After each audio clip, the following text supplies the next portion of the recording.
Good morning to everyone. Good afternoon. And thank you for joining us in this meeting. I'm Lorraine Gatlabayan from the Switch Asia SCP facility, and I will be moderating our meeting today together with our Switch Asia SCP facility team. So we received confirmation from more than 60 participants in this internal thematic meeting on textiles and garment sustainability towards green recovery. So hopefully all of them can be able to join us. And thank you for those who are now in the meeting.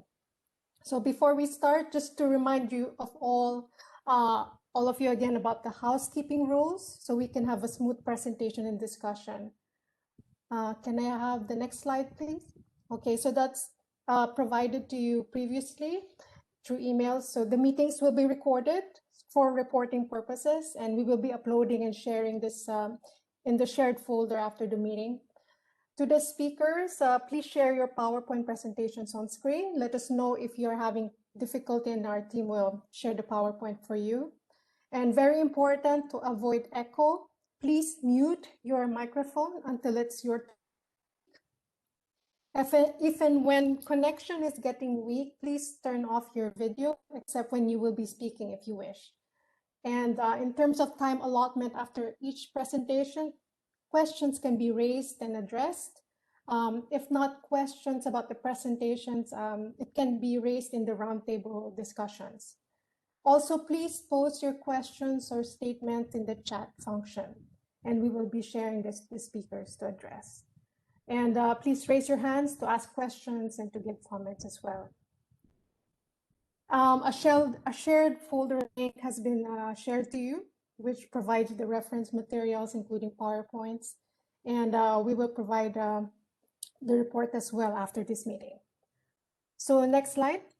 So just to provide a brief on what our objective for the meeting is, it's to present the Switch Asia work on textile and garments, and also to discuss how we can strengthen cooperation and partnerships, and also opportunities for collaboration with partner organizations. Next slide. So you're provided a program. We have a lot of speakers today, so time is constrained, and we will be having discussion afterwards and to discuss the guide questions that was given to you in the information note. So without further ado, let's start with the opening remarks to be given by Ms. Alessandra Lepore, who is the Switch Asia Program Coordinator and the International Cooperation Officer of the Green Economy, SCP, European Commission Directorate General for International Partnerships. Alessandra, you have the floor. Many thanks, Lorraine. Good afternoon, good morning to everyone, and welcome then to the internal meeting on textile and garment sustainability. Well, Lorraine already introduced me, so I'm Alessandra Lepore, and I'm coordinating the Switch Asia Program Director General of the Commission in Brussels. But I also want to stress that for the implementation of the program, as many of you know, I do work closely with delegations, our EU delegations in the region, and I'm really pleased to see many of my colleagues here today, and I do also welcome them to intervene at any moment, and also I want to thank them for all the work that they're doing on the Switch with you. I'm also very pleased to see that we have a large number of participants today. Beyond colleagues of delegation, we also have colleagues from our European Commission Director General, also for SMEs. I will introduce the person just after me.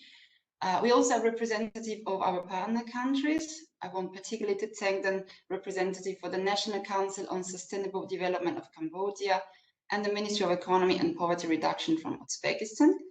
We also have a large number of our grantees, so our grant projects are also represented here. And in the garment sector, we are currently implementing projects in Cambodia, India, Mongolia, Tajikistan, and Uzbekistan.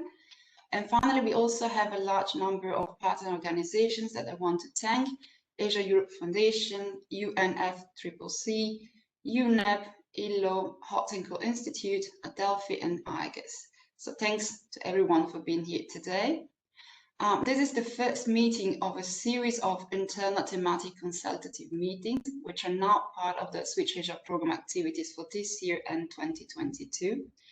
Today, we will focus, of course, on textile and garment, but then the next meetings will take place from here to the next 2-3 months on other key sectors that we support through the Switch Asia program, like housing and buildings, waste and plastics, agri-food, sustainable public procurement, and national action plan on SCP. Lorraine quickly also explained the objective of this today meeting. Through this meeting, together with you and our different partner countries and key organizations in the region, we hope to strengthen cooperation and partnerships in delivering and scaling up activities focused on, in this case, textile and garment, and to ensure a cross-border exchange of experiences and a larger impact in the region. As you know, the EU is committed to work hand in hand with partner countries and organizations to achieve the EU ambitions of building a greener and more sustainable societies and economies, where the benefits are equally shared and where no one is left behind. You might be aware of the European Green Deal, which was adopted by the European Commission in December 2019. This is our growth strategy, where our member states are committed to no net emissions by 2050, and where economic growth is decoupled by resource use. Now, this goal cannot be achieved in isolation, and this is why also through the Switch Asia program we are working with you. Switch Asia is one of the tools that the EU is currently offering to strengthen the collaboration, supporting sustainable consumption and production in Asia. In concrete terms, in the textile sector, so we are now implementing support in Cambodia and Uzbekistan. In Cambodia, we support the formulation of the national roadmap on SCP and several activities to manage and reduce the waste in the textile and garment sector. The upcoming support in Uzbekistan will focus on preparing guidelines to green the textile product supply chains and to enhance the production and consumption of added value products. We also had today the 6th ongoing project with us, and we're really looking forward to listen to your presentations today and how you're implementing SCP in the textile sector. The meeting is a particular opportunity for us then to strengthen the Switch ecosystem with you, to create synergies among your product and your different supports that the EU is supporting in Asia through Switch, but it's also for us the opportunity then to increase the collaboration and synergies with the major partners in the region, equally engaged in the green transition in the sector. The floor to partners in Asia. I'm glad to have here today colleagues from the DG from Internal Market, Industry, Entrepreneurship and SMEs, who will shortly present just after me the upcoming EU policies and initiatives in this sector as part of the European Green Deal ambitions. To conclude, I would like to thank the team of the SCP facility for the organization of these meetings. They have done really a great job, so thanks Lorraine, Arab and all the rest of the team to prepare the meeting. And then I wish you all a productive, interactive and a constructive meeting. Thank you. Thank you, Alessandra. Let us move on to the next presenter, Mr. Christos Kriatsis, who is a senior expert in clothing, leather, and footwear. Good morning. And he will be presenting on the, yes, we can hear you clearly. So Mr. Christos will be presenting on EU policies in the textile sector. So Mr. Christos, you have the floor. Thank you very much. Thank you for the invitation, and I'm glad to be with you and give some information about other policies which are linked to the work you do in the framework of the present project. In fact, I'm working in the department which is responsible, among others, for industry and small and medium-sized enterprises, and more specifically for the textile sector in the European Union, which is a diverse industrial ecosystem that covers different value chains and type of products. This sector of the industry employs in the European Union more than 1.5 million people, which is spread across more than 160,000 companies, most of them SMEs, and the annual turnover in 2019 was more than 160 billion. Despite a growing social trend for sustainability in the textile and fashion industry, Europeans consume a high quantity of textiles per person per year, a significant share of this coming from third countries, meaning outside the European Union, often from Asia. and each item is used for a shorter period, resulting in 11 kilos on average of textiles that are discarded per person per year. This is what we call the fast fashion phenomenon. The European textile industry is globally competitive, especially in areas of technical textiles and high-end fashion clothing. However, this sector has suffered significantly as a result of the COVID crisis, both in terms of disrupted supply and drop in consumer demand. The crisis has also affected international trade in second-hand textile products and disrupted waste streams. As I saw in the papers that were distributed before the meeting for this project, you are well aware that the textile sector is a resource-intensive sector with important climate and environmental impacts. Textile consumption is the fourth highest pressure category in the European Union in terms of use of primary raw materials and water, after food, housing and transport, and the fifth for greenhouse gas emissions. Most of the pressure and impact linked to clothing, footwear and household textiles in Europe occur in other regions of the world where the majority of the production takes place. In addition, it is estimated that only less than 1% of all textiles worldwide are recycled into new textiles. The presence of substances of concern, of chemicals, makes more difficult future high quality of recycling and pollutes water and soil. In the European Union, as Alessandra said, we had adopted in 2019 the European Green Deal, and after that, two additional policy papers were presented in March 2020, the Circular Economy Action Plan and an Industrial Strategy. And both documents, they announced that the Commission will present this year, in 2021, an EU strategy for sustainable textiles. This is a document for which we are currently working, and the aim of the initiative is to set in place a comprehensive framework to create conditions and incentives to boost the competitiveness, sustainability, and resilience of the textile sector, taking into account its strengths and vulnerabilities, and addressing environmental and social impact. This policy paper will ensure coherence and complementarity with initiatives under the European Green Deal, the Circular Economy Action Plan, or the Chemical Strategy for Sustainability, and will explore how to reinforce the protection of human rights, environmental duty of care, and due diligence across value chains, including improving traceability and transparency. It will steer also international cooperation and partnerships, including aid for trade, towards more sustainable consumption and production patterns, including in terms of land and water use and the use of chemicals. This is general information I wanted to give you because I see that it is linked with the current project on which you are working, since Europe plays an important role to support Asia's garment industry to shift towards more sustainable consumption and production, and to follow a more responsible and circular economic approach. As I see, the program provides a platform for partnerships and networks in between Europe and Asia for the implementation of national strategies and action plans and implementations of sustainable consumption and production practices. And I believe it will contribute also to the work we are going to do in the framework of the textile strategy for sustainable products. Finally, another element of information, you know that with Asia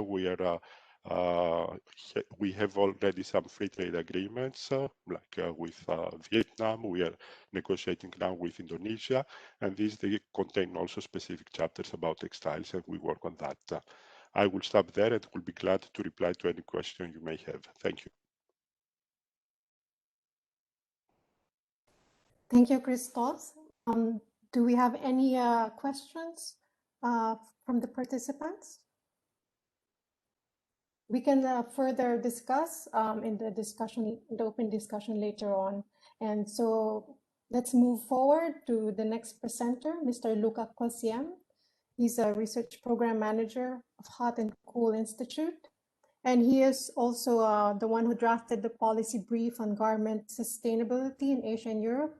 This is a result of the ASEF annual conference last year. And he also co-authored the EA's report on textile and environment in the circular economy. So Luca, you can start your presentation. Thank you, Lorraine, for having me. Let me share my screen.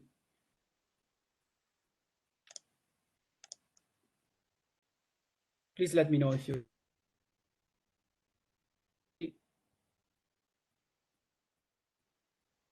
Yes, you can now.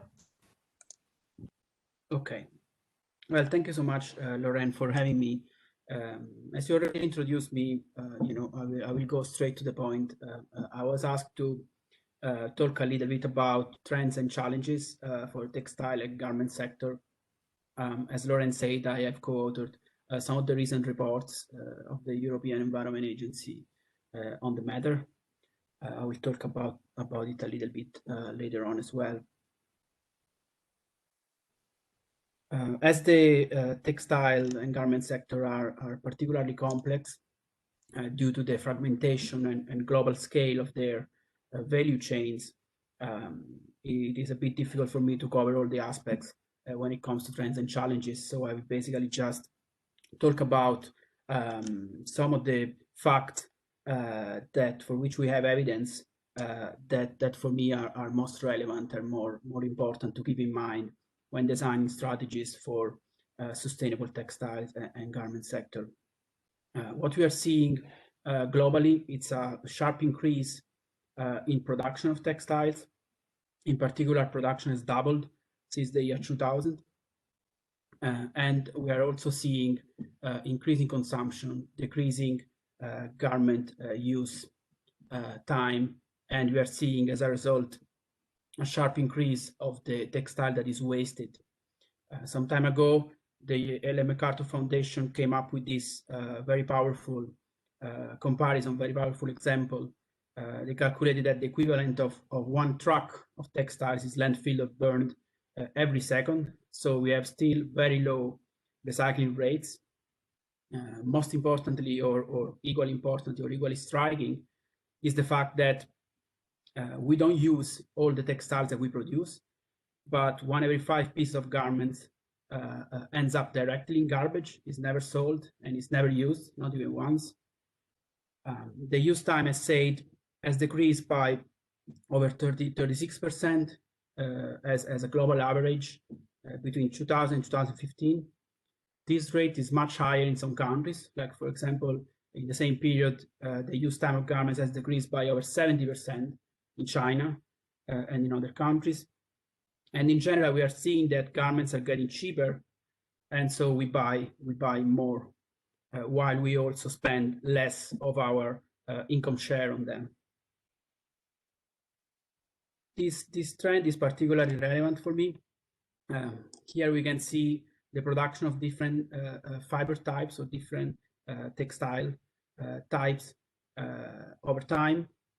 So we see an increase in all of the fiber use, but in particular a sharp increase in synthetic fibers. What we see here, which is also particularly important for me, is the differential growth rate, where we understand this dotted line here, which is the world population growth, while the colored ones are the growth in textile production. So we are seeing that basically starting from 2010, the growth in textile production surpassed or was faster than the world population growth. So this means that people is using more textiles per person at a faster rate than before. And of course, it is not reflected by an increase in the need of textiles that we have as human beings. Already the previous speakers talked a little bit about some of the major impacts of the sector. So maybe I just focus on the geography of these impacts. A large amount of impacts are related to the production phase of textiles, which in the world mostly happen in Asian countries. The role of China in production of textiles is been decreasing in the latest years, while countries such as Vietnam and Cambodia are playing an increasingly important role in the production of textiles.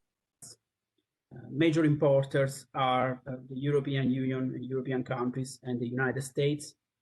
So we have this geography where basically impacts related to production are located in mostly in Asian countries, and then these impacts are exported or are embodied in exported textiles to European countries and the United States, where also most of the impacts related to the use phase are generated.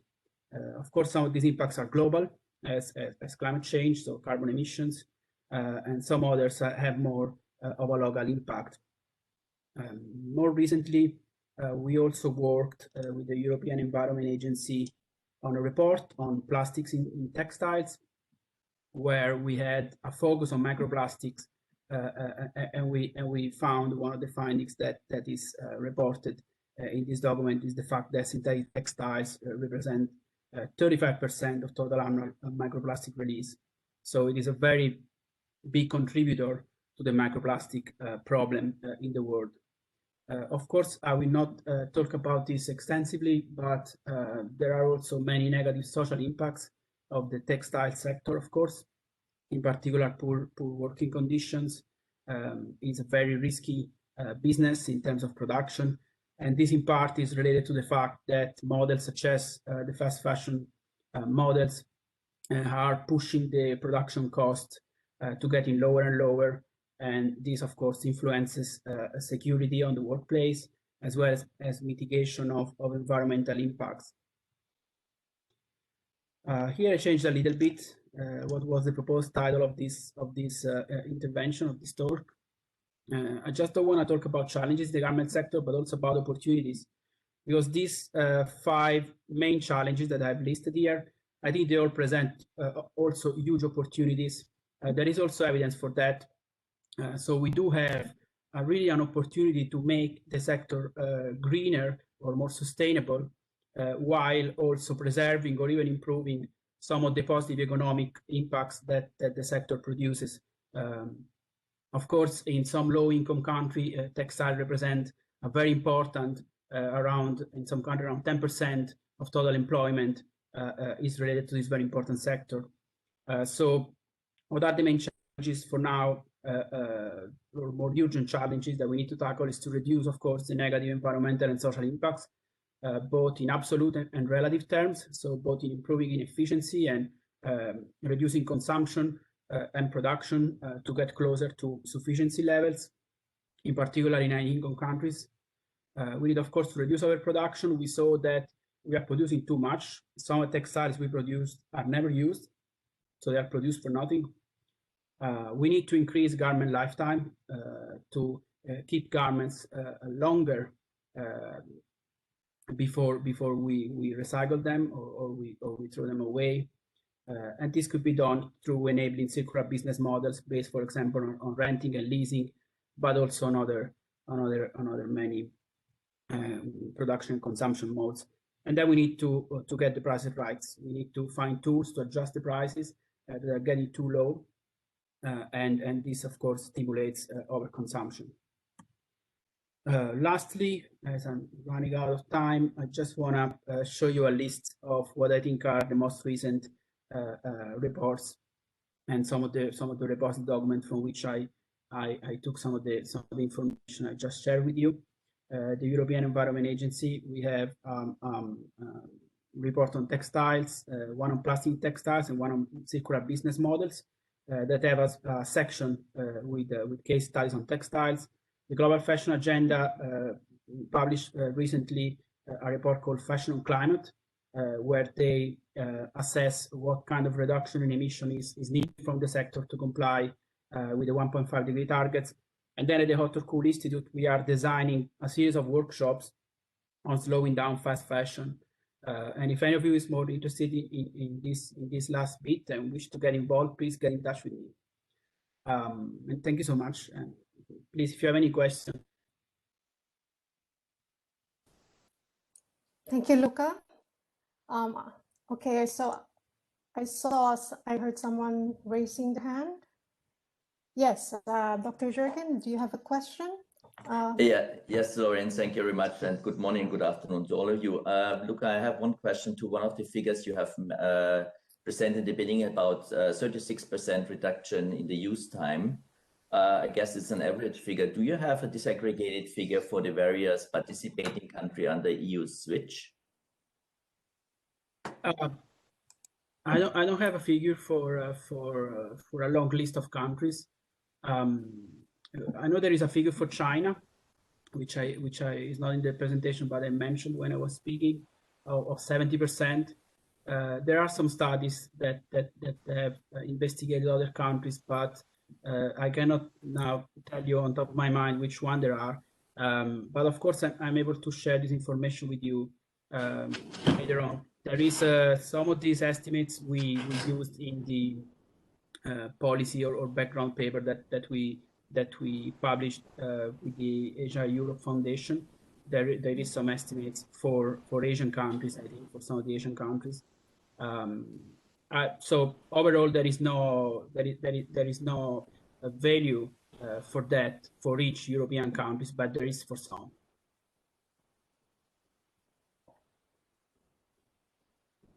Okay.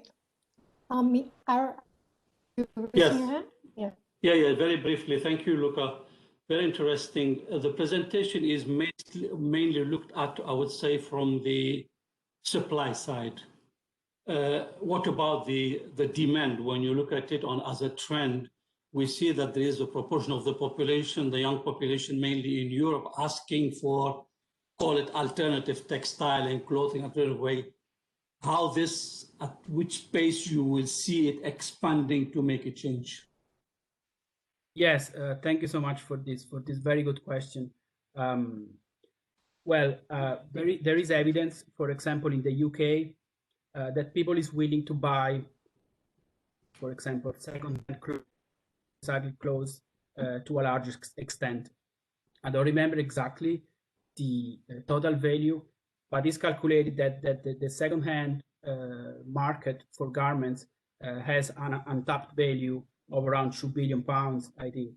So there are a lot of opportunities for these alternative or sustainable business models when it comes to textiles. So we are talking about renting or leasing textiles, for example, for special occasions, or also, of course, buying second-hand and recycled textiles. Also, after COVID-19, there have been many reports that on a more general ground found out that people is now ready to make a change, and people is now ready to really address also when it comes to their lifestyle and their consumption modes, what are issues such as, for example, climate change and biodiversity loss. So I think that together with the work that the European Union is doing with the strategy on textiles, and that you also are doing here, all of you involved and participating in this meeting and all of the projects that will be described later on, there is really a momentum now for changing this, both on the supply and the demand side. Thank you. Thank you, Luca. Just to mention also the policy brief that was prepared during the ASEF Foundation. I see that Gina is with us right now. So the policy brief on textile sustainability has been submitted to the ASEAN meeting, I think late last year. So will there be any opportunities to scale this up or to move this forward for the next ASEAN meeting this year? If I can ask Luca and Gina, who is also with us. Hi, Lorraine. Can you hear me? I can hear you clearly. In general, we did share it with ASEM contact points because ASEM summit has been rescheduled a couple of times since we last talked. It was originally supposed to take place in November last year, then it was moved till June. And now there is another postponement of the summit till November. But we have disseminated the policy brief to ASEM contact points, and at the beginning of March, there is going to be ASEM coordinators meeting, and then we will put it forward as a part of the contribution. And we are also involved together with EU in preparation of the workshops, and one of the topic of the workshop would be focusing on green recovery, which also includes greening supply chains. So this is our contribution. And today, and rather this week, there is United Nations Office for Sustainable Development Sustainable Transition Forum that is hosted by UNDESA in cooperation with Asia Europe Foundation. And I will be talking about our work on Friday in the section that is dedicated to circular economy. So this is what has been done so far. Given the fact that the meeting has been moved forward, there might be other opportunities or other ideas that we can consider to make sure that we scale up our outreach with regards to the work that has been done. Thank you, Gina, and thank you again for giving us the opportunity for Switch Asia to take part in the ASEP Forum. And we look forward to more engagement this year. Okay, so thank you very much to our presenters, Christos and Luca. We can now move forward to the next presentations, which will be the national support and the grant projects.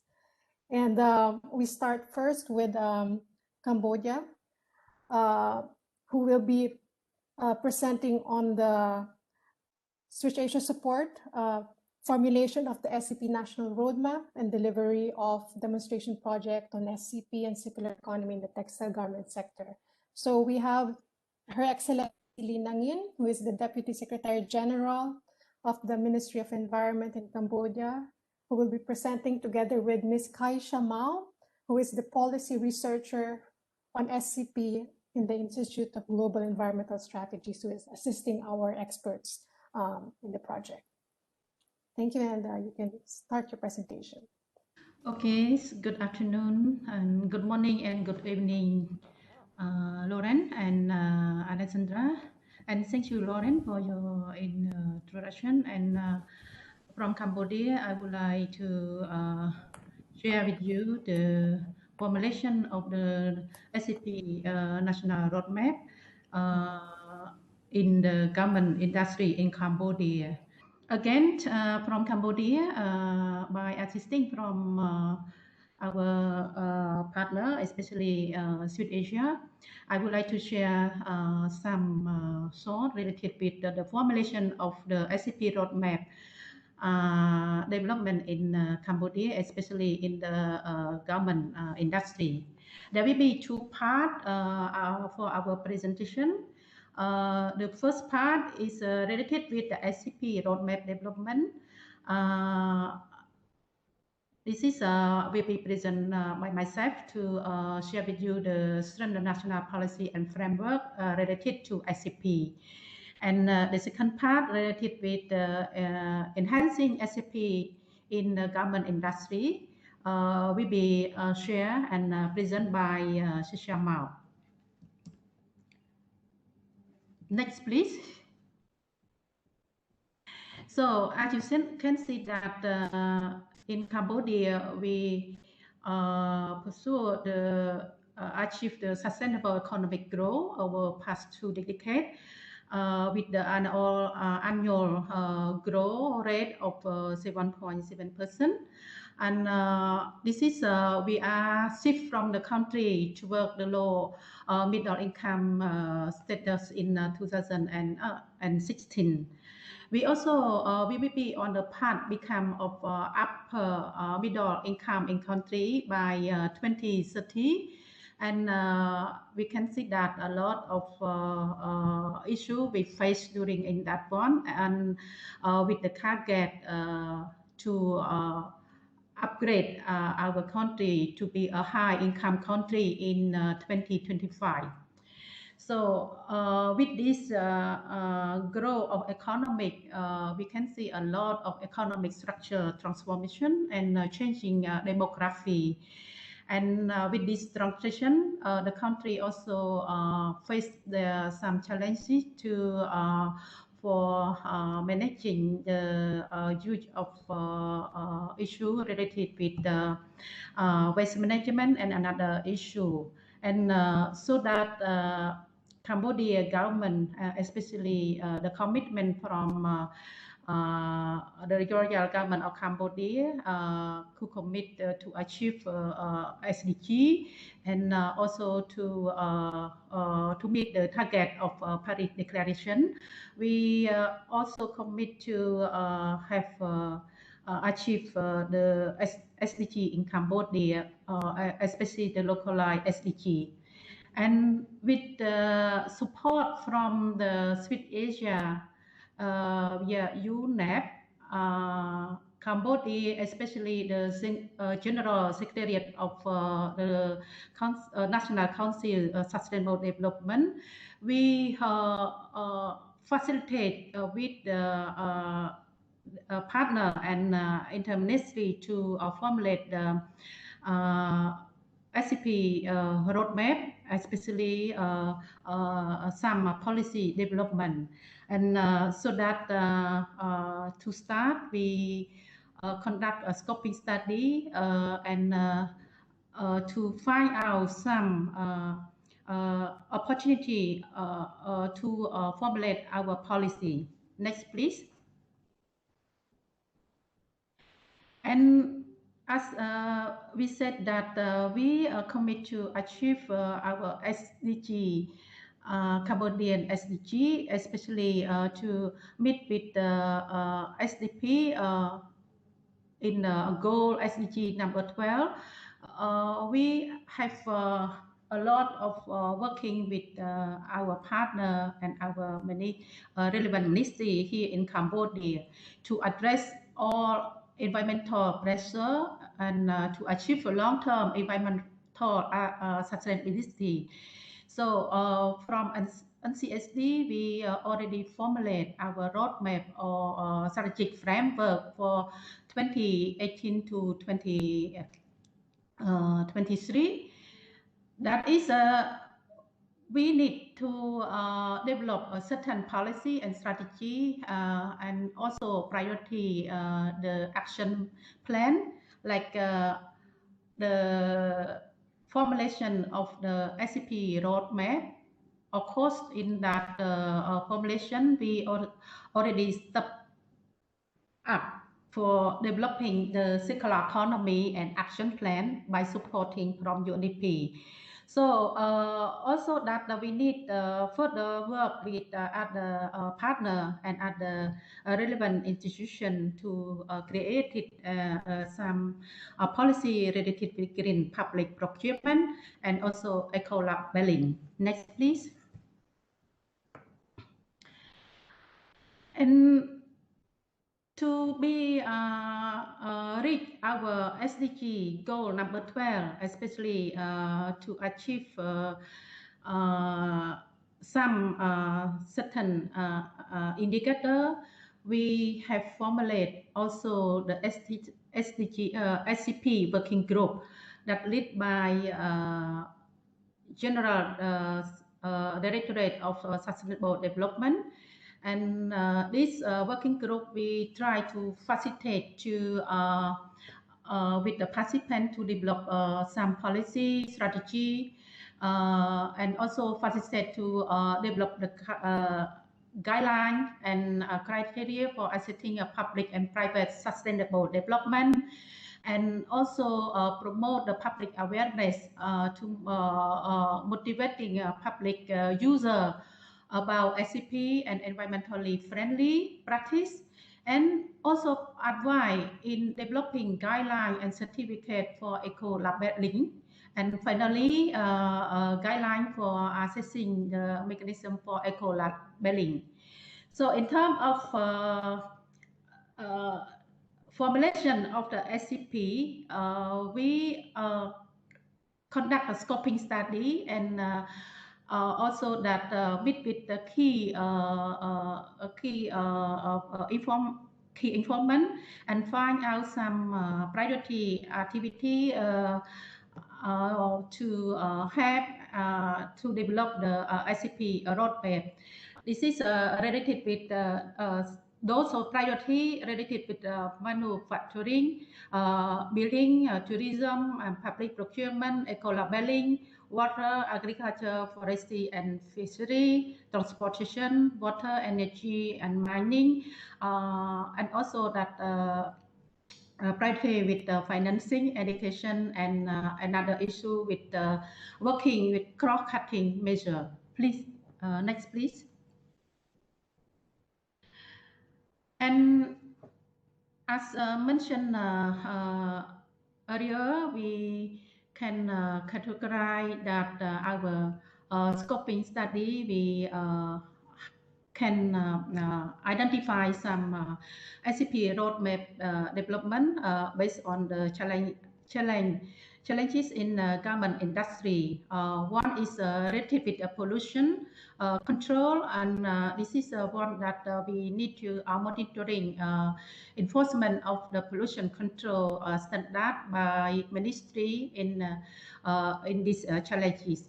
So this is that one we need to build up some criteria and policy for implementation in the garment industry. And also that some issue related with deforestation, that we know that the use of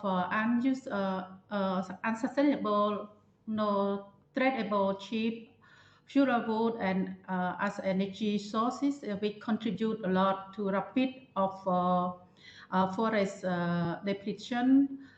This is based on some research that we show in the reference, and also that related with the issue of how we serve energy, that the second largest energy demand among the main sector at 24% of the total energy demand.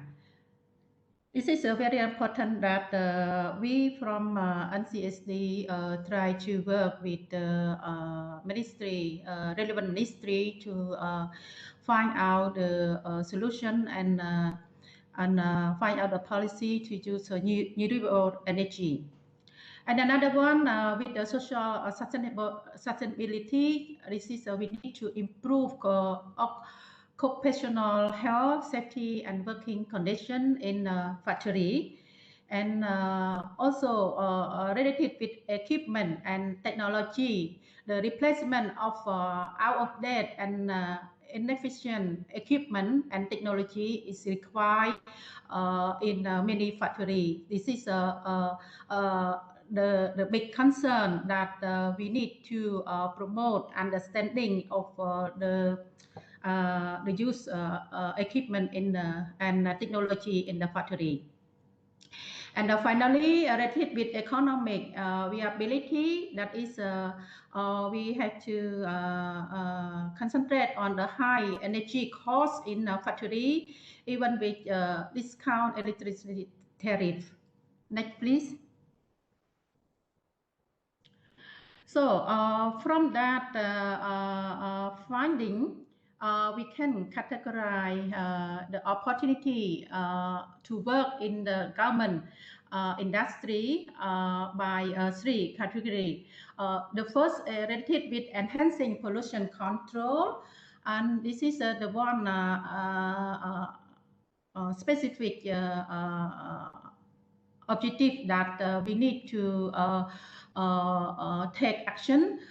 First is design of new for environmental equality and fashion standard for the factory, and second is strengthen the monitoring and enforcement of pollution emission standard. So this is we need to create a guideline, some guideline and policy to work with industry, government industry. The second specific objective is technology upgrading in factory.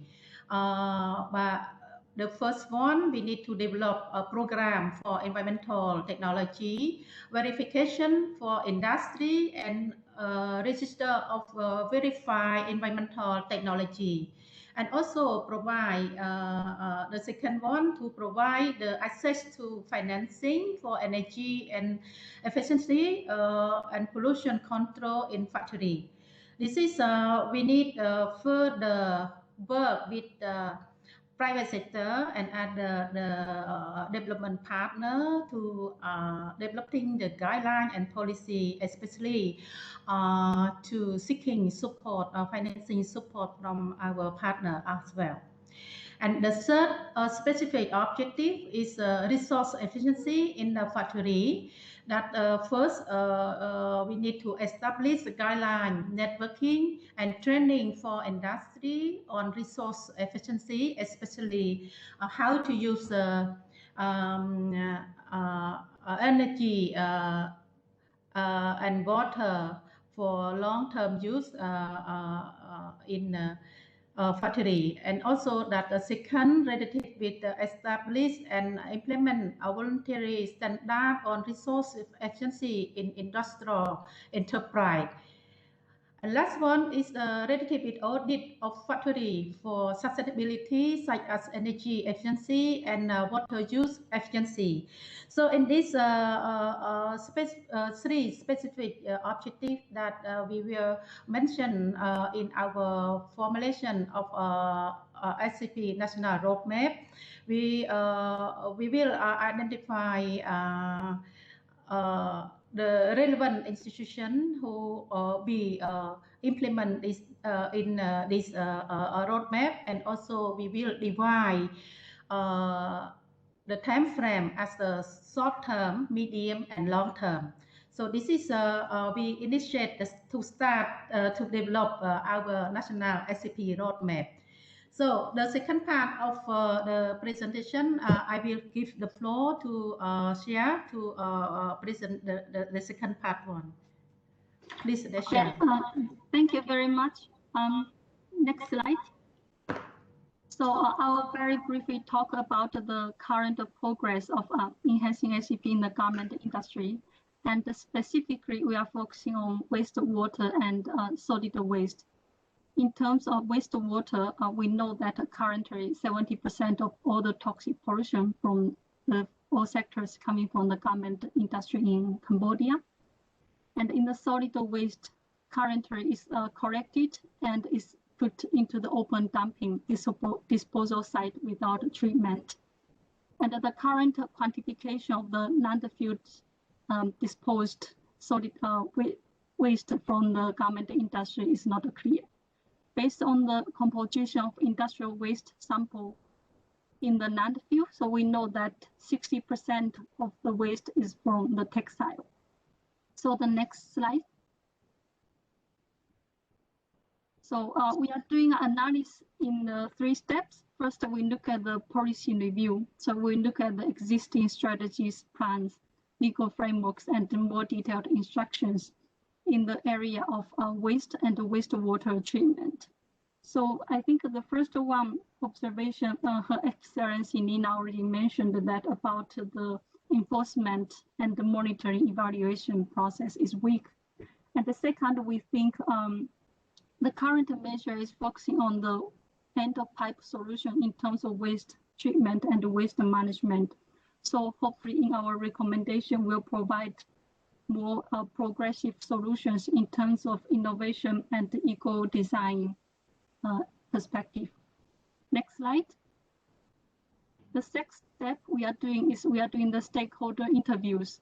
So we are still in the process of analyzing the interview result.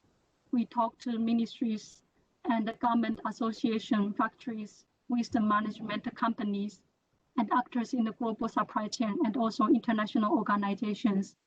based on the existing result we received. So the Ministry of Industry and Technology, currently they're working on the transfer of environmentally sound technology, focusing on resource efficiency, cleaner production, and the creation of the database in the production chain, and also environmental management system and the CSR. And they also mentioned that the coordination among the ministries need to be strengthened, such as with Ministry of Industry and also Ministry of Environment in the industrial waste management issue. So hopefully in the SCP facility support, we could bring different ministries together and to enhance the coordination among them. And the next area they mentioned is about the more detailed guideline for the new technology, such as waste to energy treatment. So the regulatory framework is not yet in place. Next slide, please.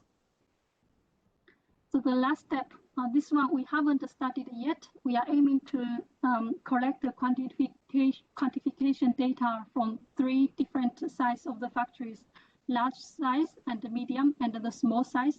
So we want to examine the environmental impact they are generating in the different stage in the production side, and also looking at the a bit from the consumption side to see that the volume of garment discarded by the consumers in Cambodia, and the use of recycled material in the production. So following this analysis, we will develop a report around April, and we will share this report for internal and external review at that time. Next slide. So we'd like to thank to the experts who contributed to this research. So that's all. Thank you.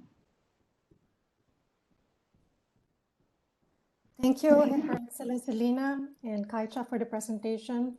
And there are really important points that were mentioned, the important role of the government to leading collaboration amongst development partners in terms of providing support on policies being introduced, such as the circular economy strategy and the action plan and the national roadmap on SCP. So these policies, there are opportunities for the textile garment issue to be addressed in these policies, particularly on the implementation plans where partner organizations can come together. So I think there's entry points there where we can have more collaboration. Thank you. Okay, we move now to the next presentation. Mr. Dobrubek Inogamjanov. He is from the Uzbekistan Textile and Garment Industry Association, and he will be presenting on the importance of promoting SCP and circular economy in the textile sector in Uzbekistan. Mr. Davruk, you have the floor. Assalamu alaikum, and a very good morning and afternoon and evening to participants of this event. I am supported by Uzbekistan Textile and Garment Manufacturers Association.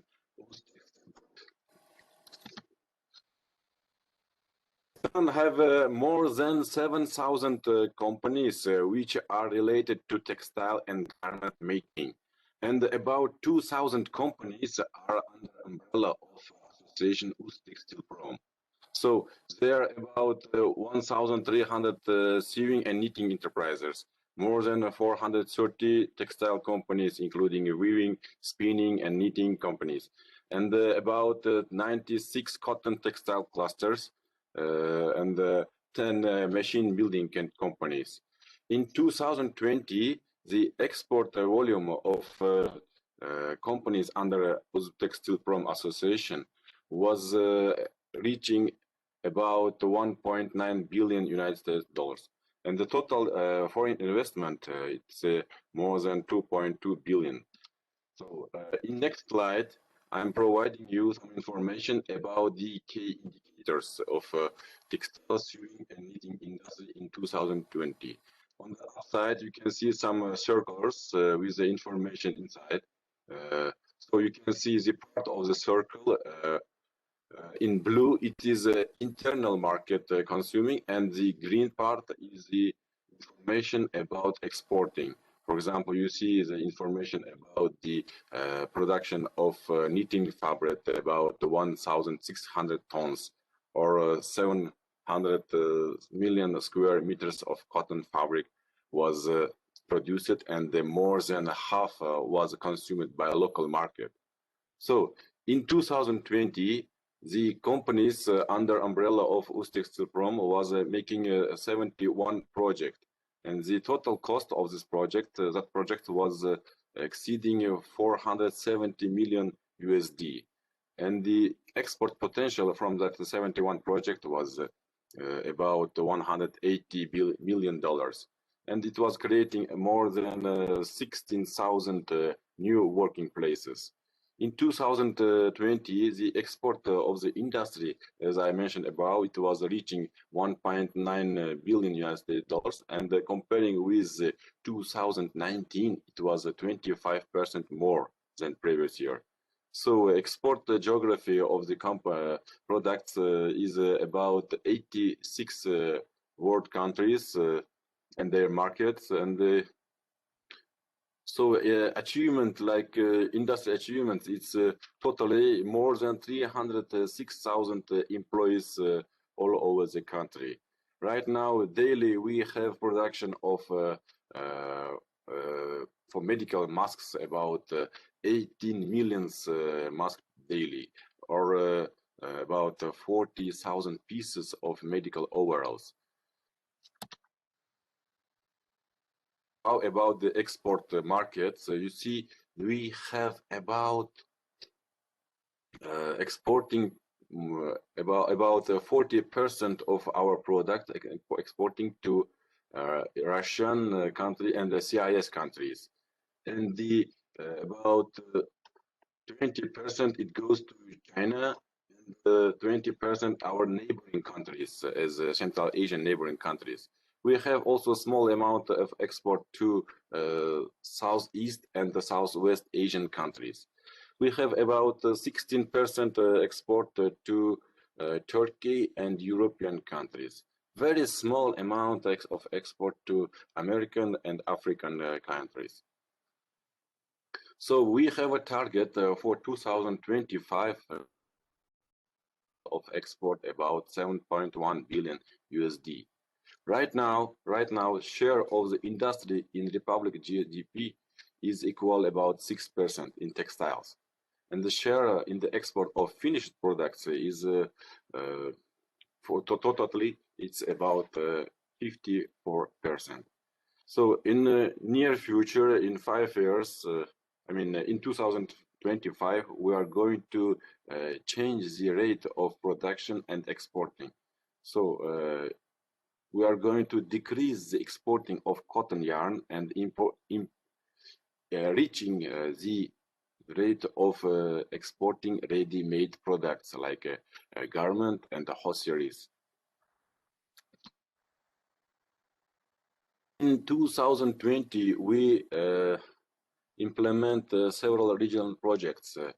For example, a 71 project with a total cost about $474 million, and their exporting potential is about $187 million, and it was created 16,000 new workplaces.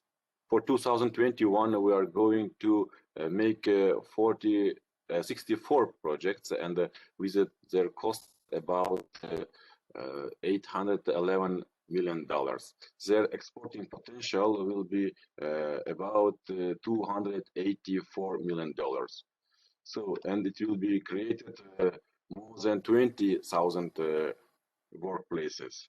And on the middle of the slide, you can see some projects and targets for 2021, comparing with the last 2020. It's in knitting fabric, dyed yarn, and finished goods. So in 2020, we had some innovation, and launched a new project for production of jeans fabrics and jeans garment. It was started by a cluster of BCT in Bukhara. And also it was started some projects with blended and synthetic yarns and fabric production. we have some challenges in the desert regions of our republic. It's in implementation of projects in the remote regions like Kashkadarya, Surkhandarya, and some horizon regions. It's like Chirokche, Mirishkor, Blokbosh, Norin, and others. So we will turn to this slide a little bit later. When we go about, we are talking about clusters. It's a new way of production and management of the companies related to cotton and textiles. It's supported by the government with the subsidies and the financing of the costs. And it was starting in 2017 with a 5 project, but yearly their project numbers are increasing, and in 2018 it was 15. In 2020 it reached 96 project, and the 88% of the total sown area of cotton was shared by these 96 projects. This year all these cluster projects are going to take all these 100% capacity of cotton sown areas. As you know, Uzbekistan mostly oriented for the GMO-free cotton production. Using these cotton textile clusters, they are having some modern agricultural machineries, water-saving technologies. They're creating new workplaces with a higher harvesting and efficient management systems. For textile companies equipped with very modern equipment from EU countries, Japanese, and strong companies all over the world, like you see in these slides, their brand names of the companies. Because it was a program of the government in the last 5 years, all the companies changed their old equipment to new machines. So next slide, I'm promoting information about implementation of international standards and certification in textile, sewing, and garmenting. So you see our companies going and following the standard of GOTS, like a Global Organic Textile Standard, SEDEX, ISO, BSCI, and the OECOTEX standards. So we are right now going to work of accreditation of testing laboratory on textile products in a new opened Korean Uzbek Textile Technopark. And at the end of 2020, the Association of Uztextile Prom implemented international standard ISO. So that's the limit of my time limit, and I was decreasing my presentation for the 8 minutes, and I hope I did it now. So if you have some questions, we can again go back to the slide number 5, and I can tell you about. Hello. Yes, Mr. Davrud. Thank you very much for your presentation. So if you have some questions, we can return to this slide number 8, because we have to. Yes. I would like to finish my presentation with the information that we are going to provide support to the companies which are using modern water-saving technologies as a drip irrigation system for cotton harvesting, and the special system for which is providing a lower water consumption for the cotton dyeing. So it will be at the other part when we will go to the roundtable discussions. Yes, we can elaborate further once we have the open discussion.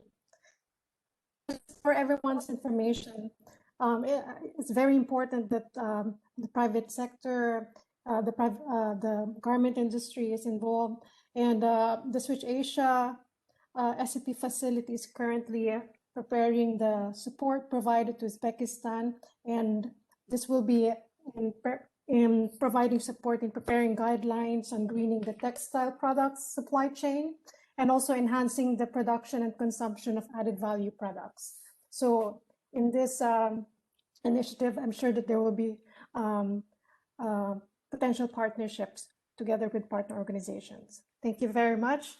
And thank you. And now let's move on to the next presentation. Mr. Tatir Saidi is the Senior Program Manager of the Leather and Dairy Solidaridad Regional Expertise Center in India, and he will be presenting waste management and sustainable development of the MSME tanning companies in the Kolkata Leader Cluster, India. Please share your presentation in the screen. Thank you. Thank you so much, Lorraine. Good morning and good afternoon to all of you, and greetings from Solidaridad India. At the outset, I thank European Union to provide this opportunity. Previous presentations were indeed excellent. I will try to continue with the same momentum. For the next 8 minutes, I would like to draw your attention on leather sector from garment sector. And I'm going to talk about one of our flagship project awarded by European Union under its Switch Asia program last year in July 2020, and we successfully virtually inaugurated the project on 23rd September last year by the Honorable Chief Minister of West Bengal, Madam Mamata Banerjee, in the presence of His Excellence ambassadors from European Union, Netherlands, Italy, and Germany. So, as the title reflects, the focus of the project is on the leather tanneries located in Calcutta, which is the eastern part of the country, and you can see also the partners. So I would like to highlight the significance of leather sector in India. So it is comes in the top 10 export commodities as far as the GDP of the country is concerned. It is second largest exporter of leather garments, third largest exporter of saddlery and harness. The export is close to $6 billion, etc., etc. So leather is indeed a vital MSME sector as far as the relevance to India is concerned. There are 4 leather clusters located in India, 2 of the clusters, Jalandhar and Kanpur, located in the northern part of the country, Calcutta in the eastern part of the country, and Chennai and the adjoining leather clusters located in the southern part of the country. As far as Calcutta is concerned, this is contributing a lot, approximately 25% of the tanning is happening in Calcutta. It is producing 95% of the industrial gloves, and it is also producing significantly the goods and accessories to the domestic and European markets. As far as the need of project is concerned, as you know, the nature of the tanneries is like that there is a high discharge or effluent load in the wastewater from tanneries. Large quantity of the solid waste is coming out from the tanneries, which is actually creating and emitting greenhouse gases significantly. The workers suffer from the occupational health and safety hazards. The project is aligned accordingly. First of all, to introduce right kind of practices to control the pollution load, the effluent load within the process part of the tanneries.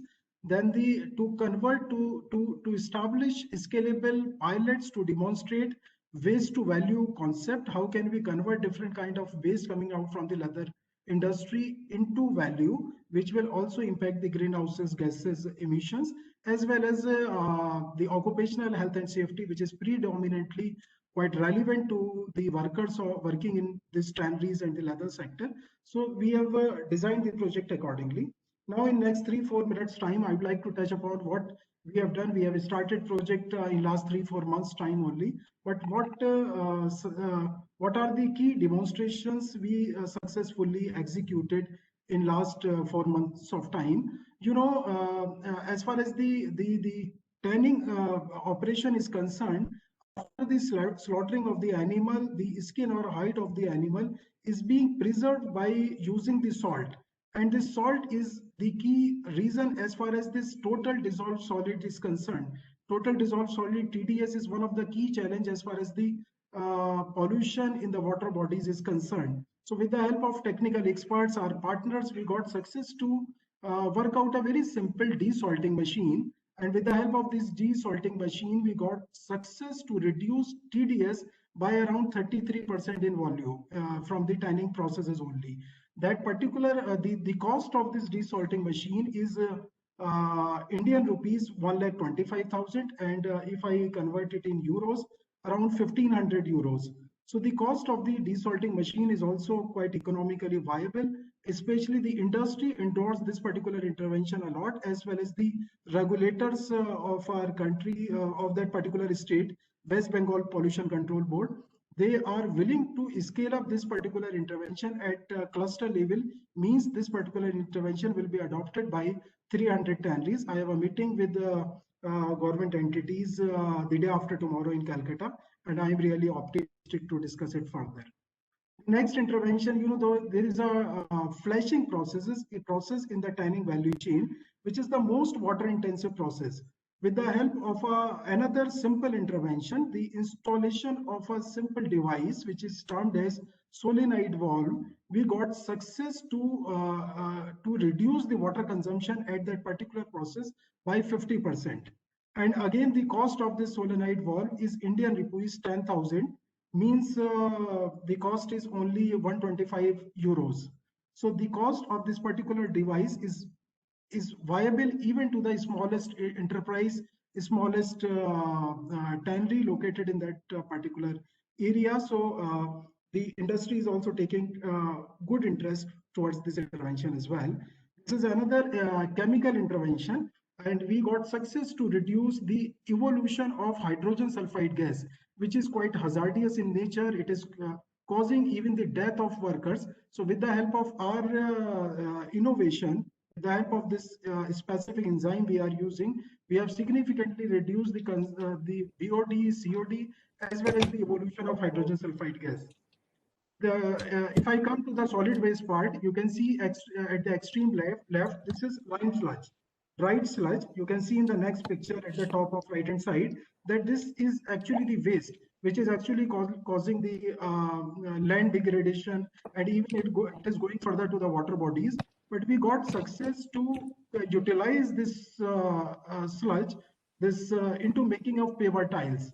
And I am really glad to share with you that this National Mission for Clean Ganga under Ministry of Water Resources, Government of India, has acknowledged and appreciated this particular intervention a lot, and they are planning to utilize the same paver tiles which has been where the waste is being utilized for the beautification of the river basins, as well as for the infrastructure related projects of the government, as well as industry is also taking this intervention very seriously.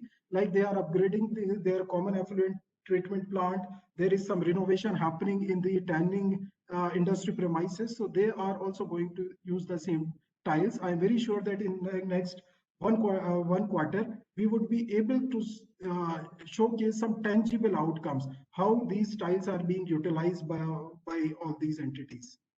The next example on waste to value, you can see at the extreme left, these are leather trimmings, leather cuttings. I'm very sure there are people who are well known to leather sector. This is a complete waste coming out from the leather industry. We got success thanks to our partners and technical colleagues. We converted these particular waste into leather sheets, bonded sheets, and further we converted these into leather bags, wallets, etc., etc. And we have also tested first of all the quality, strength of these products, as well as the how safe these products are. So the results are really encouraging, and we are also working out a storyline behind this, how safe this particular product is. The next example is, you can see the flashings at the extreme left hand side. Actually, this is dumping down these days. This is a big challenge, especially for people like who are related to river management, that this flashing is going to the river bodies.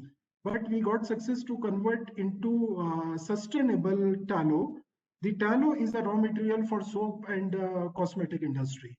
So there are few other examples also where we are under R&D phase, but I try to showcase how we can convert how can we establish the examples on waste to value, citing the examples on circular economy. So this is the backbone of the presentation. These are our partners, showcasing the Indo-EU partnership. There are Indian partners. There is a partner from Italy, there are partners from Netherlands. So this is a good opportunity for me to thank our partners as well. They are continuously supporting the demonstrations, and I'm very sure with the help of them, we would be able to create some tangible change at shop floor, which really matters. And these interventions will be sustained in the long run because we are really trying to establish the techno-commercial viability of each of our intervention. Because if we want to really sustain all these things in the long run, it has to be technically viable, it has to be commercially viable. I heard the previous speakers, Mr. Christos, even Luca, they were mentioning about few important aspects on policy parts like EU Green Deal policy influencing on circular economy, business modules in circular economy. I'm very sure that the demonstrations established under this initiative, we are really thankful to European Union to provide us this opportunity, will surely complement in all these policy advocacy and policy influencing things. The project, the interventions are completely aligned with sustainability SDGs 6, 12, and 17 as well. And so last but not the least, this is a good opportunity for me to thank my EU colleagues as well, including Delphine, Nitika, Meghna, communication colleagues, starting from Sarah, Poonam, and all of them, to provide their continuous support and guidance whenever we are looking for it. Thank you very much, Laureen, and again, thanks for this opportunity. I am available for any question when the whoever want to ask. Thank you so much. Thank you, Tathir. Are there any questions? No hands raised, so we'll just discuss further in the open discussion.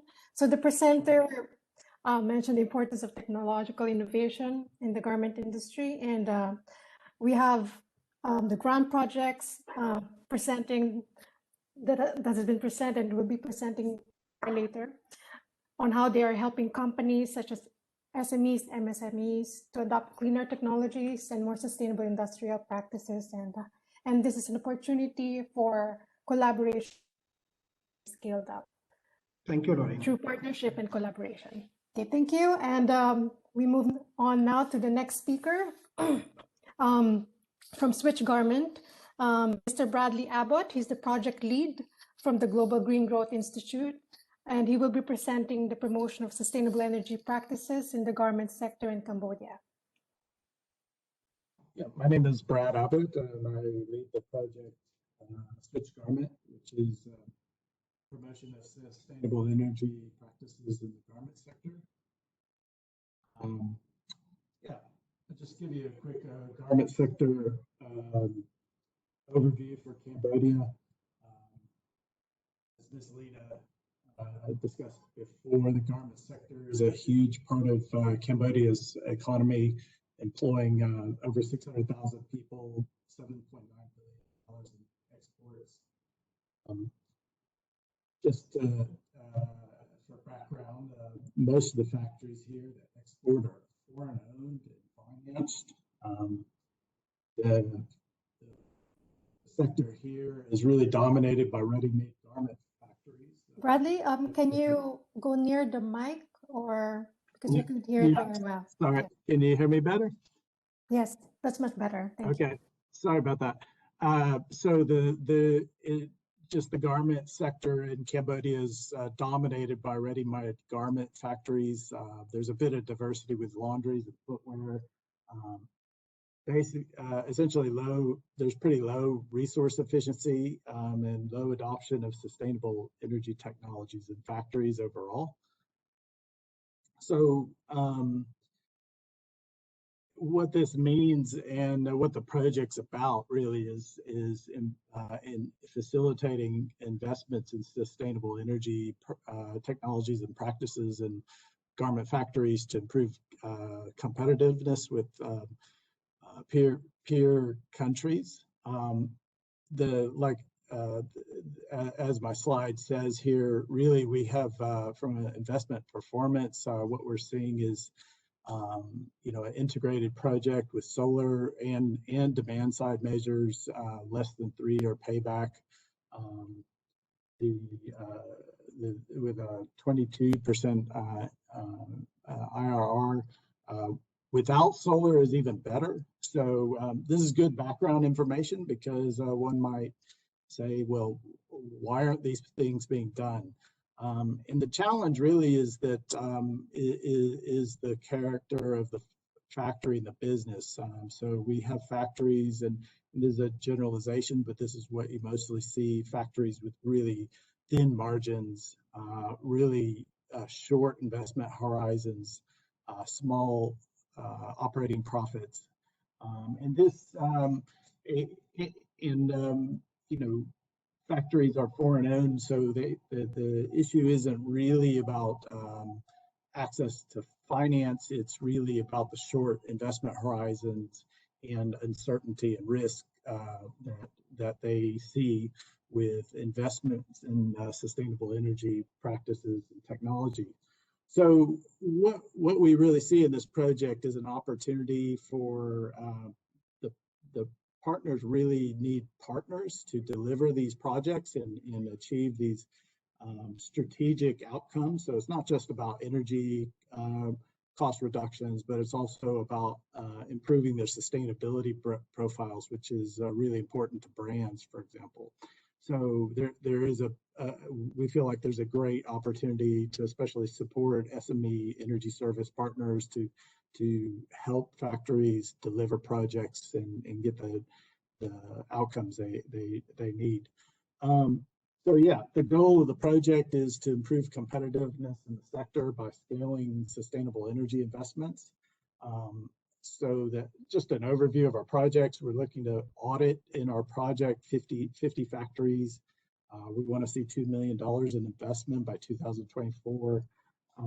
We want to have see 40% of factories make investments, reduce the energy intensity by 20%.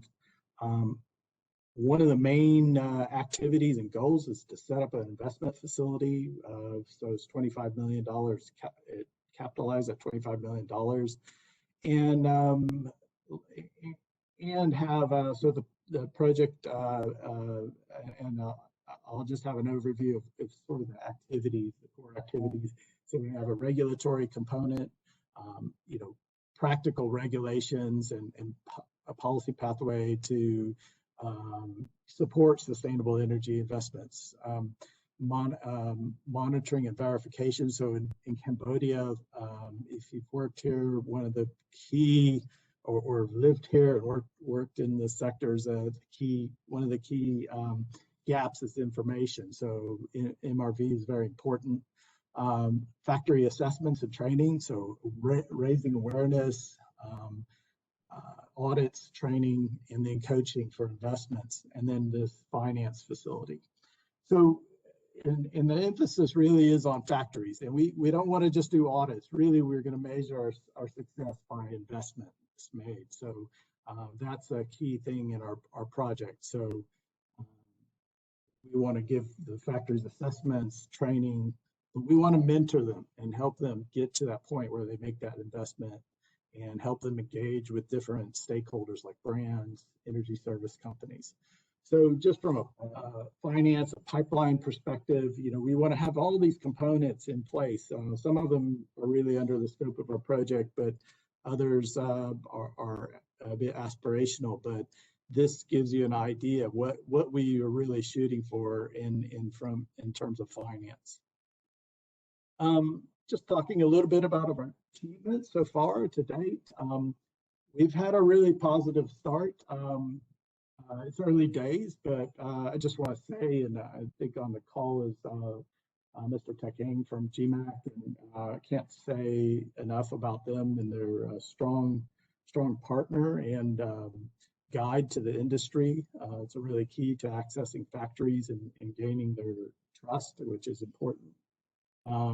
We've had good visibility of the project, so it may seem superficial from a visibility, but we all know it's important, and to sort of generate excitement about the project and the opportunity and where it can go.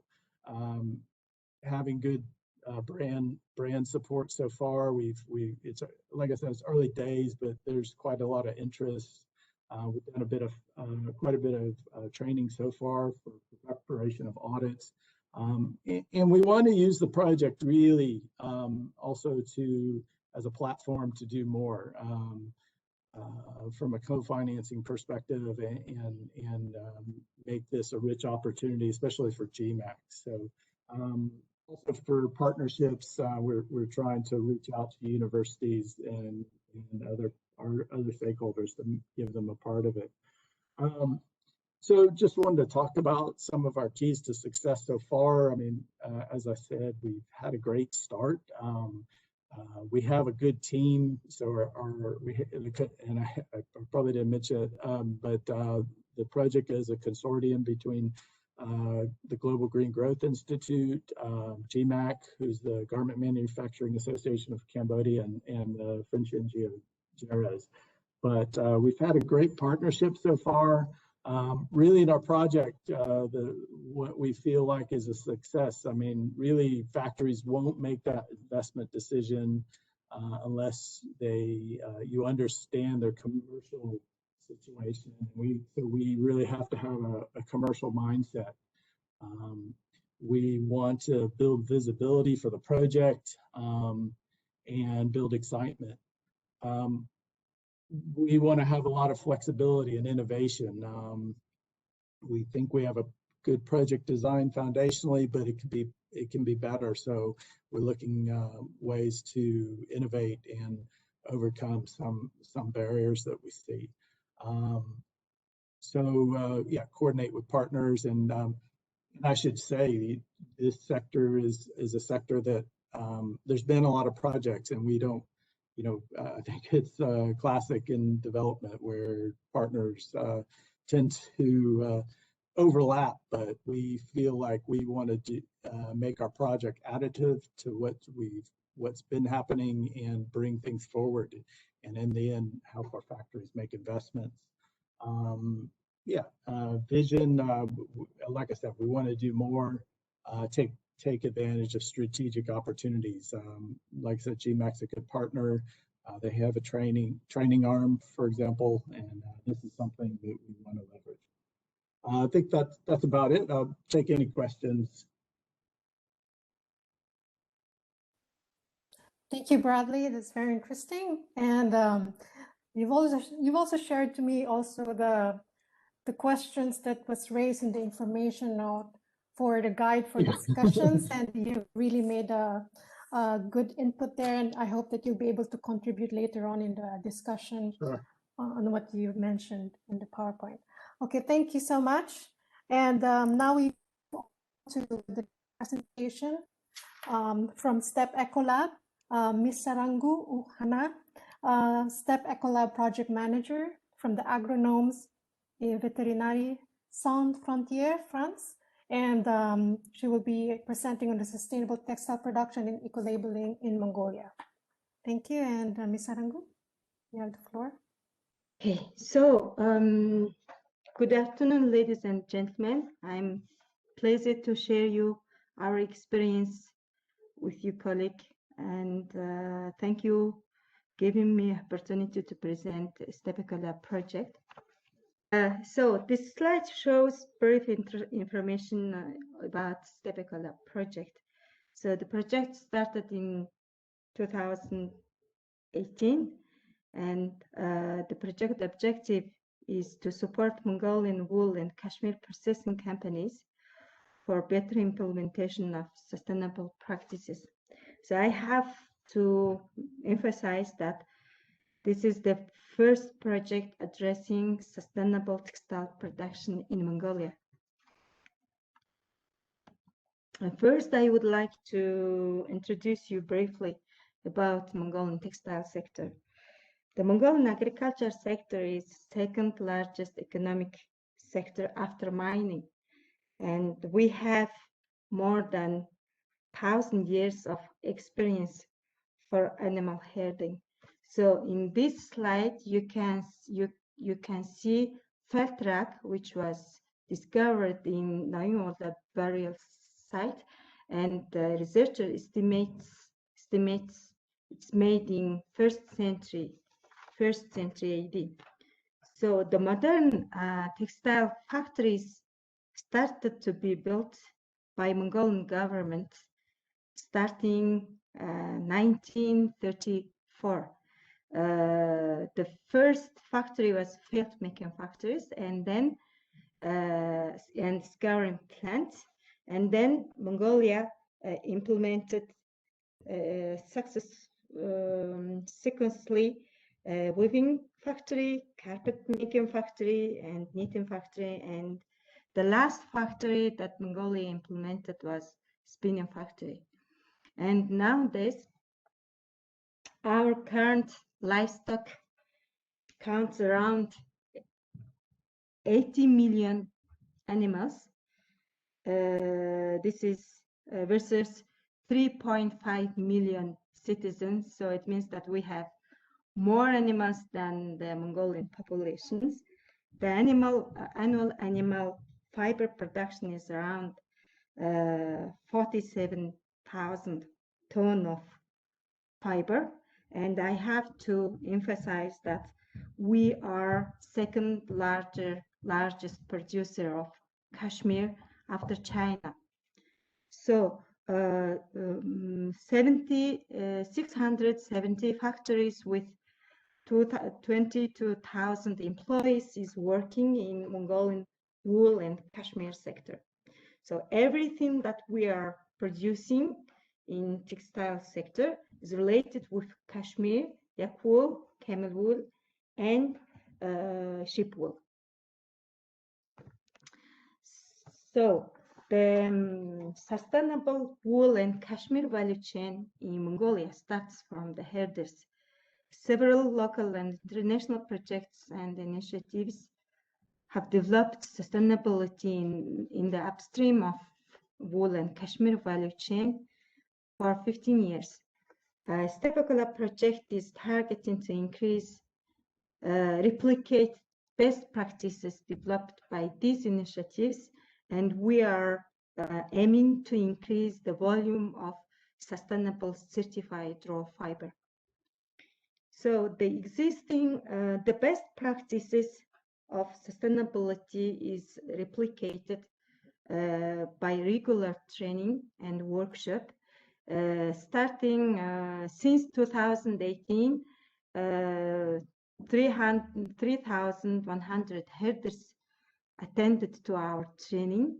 Our project team members and project partners is traveling every year across 3 provinces of Mongolia to conduct these trainings.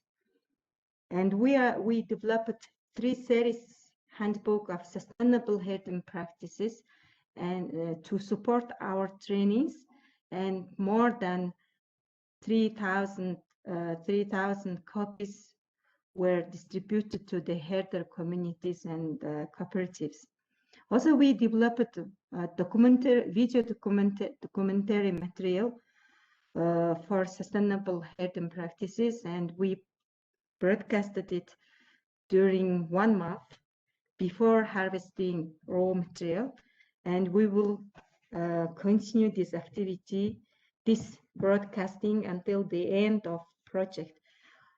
This documentary is related with how to harvest correctly cashmere wool and camel fiber, and also it is related how we can protect our pasture land and how we can create, enhance the goat breeding.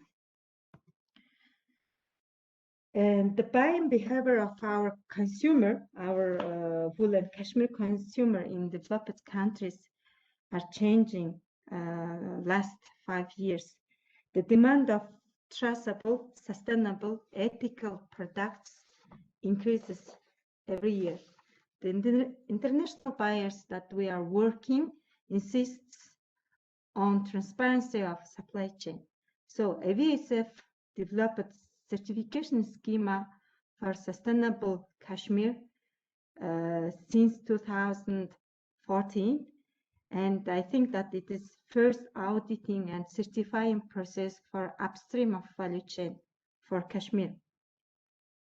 This standard consists of 25 sustainability criteria, and herder cooperatives and Union of Herder Cooperatives nowadays is supplying yearly up to 6,700 kg of sustainable certified cashmere, and this demand is increasing yearly. You can see in this graphic that starting 2015 how this amount was increased.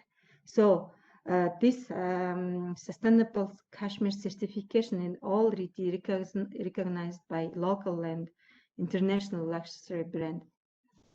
And because of the increasing demand of sustainable certified cashmere, we created another cooperatives. We are scaling up in new region, and Hinti, our previous 5 cooperative was in Bayhongar, and now we are scaling up 2 more cooperatives in Bayhongar and 2 another cooperatives in Hinti and Arhanga, and we are increasing the production of sustainable cashmere from 50 ton to 75 ton per year, and I think we are aiming to increase this amount continuously next years.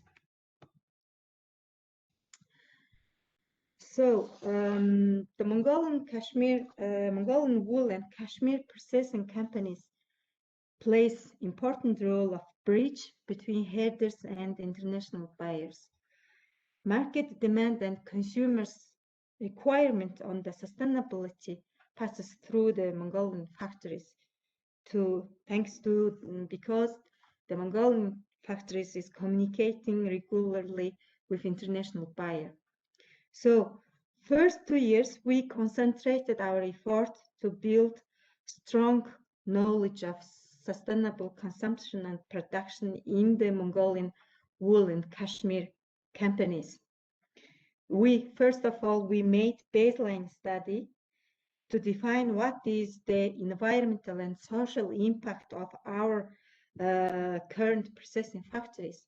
And we found that our water consumption of Mongolian textile companies is twice higher compared global average for wool processing companies. And also another hot spot was use of chemicals. So our project team is concentrating our activities to improve these 2 hot spots. And project team developed sustainable wool and cashmere production, handbook of sustainable wool and cashmere production. And this handbook is distributed, 2,000 copies distributed to the Mongolian processing companies. This is very practical guideline for Mongolian textile engineers, and how to show them how to implement efficiently sustainable practices in cashmere production line. Well, we also conducted online training for engineers for 5 days, and daily 40 to 50 textile engineers was attended in this training. So we are working also to implement with CACP and Collaborating Center of Sustainable Production and Consumption in Germany, Mongolian Wool and Cashmere Association, and Mongolian textile experts and engineers developed voluntary code of practice for Mongolian sustainable textile production. So this voluntary code of practices will ensure sustainability profile of Mongolian wool and cashmere sector, and the Mongolian factories committed to this VCP are improving their environmental and social impact. Totally 18 textile factories committed to this VCP. These 18 factories production represents half production of spinning factories and more than 70% of knitwear production. 2 factories already invested approximately 1 billion Mongolian tugruk for the wastewater treatment technology, and I think that the other textile factories committed to VCP will continue to invest for the green technology. And one of our project partners is Mongolian Sustainable Financing Association, and they are developing, they already developed 4 fundamental documents in order to create favorable financial environment for sustainable projects. First of all, they created green taxonomy, and it's approved by Ministry of Finance and Mongolian Bank in 2019. This is the fundamental document. And then actually we are creating green credit. We are developing green credit criteria for textile sector, and these policy documents will facilitate the green loan process for the green project of wool and cashmere companies. So now I would like Ms. to... Sarako, I'm sorry, but you don't have enough time because we still have 2 presentations and the discussion. And can you wrap up? Thank you. Okay, I'm wrap up. Now this is the last slide. So here you can see main challenges. Our biggest challenges is dispersed herders in huge territories of Mongolia. And also we have another challenge. We are encountering lack of sectorial Kashmir experts with sustainability knowledge. So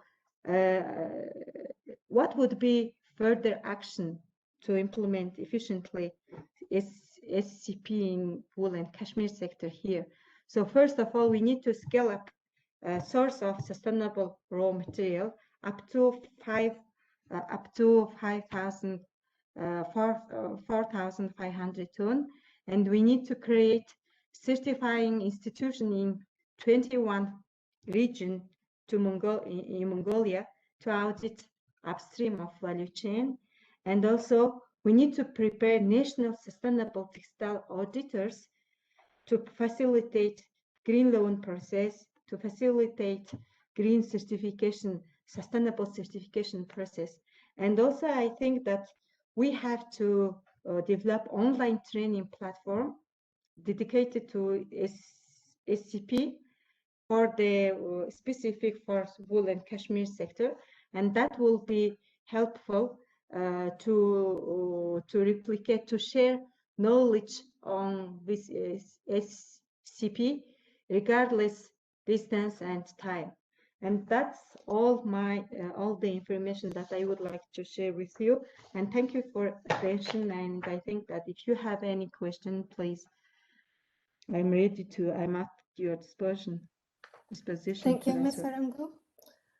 Okay, maybe we can discuss further on the project later on.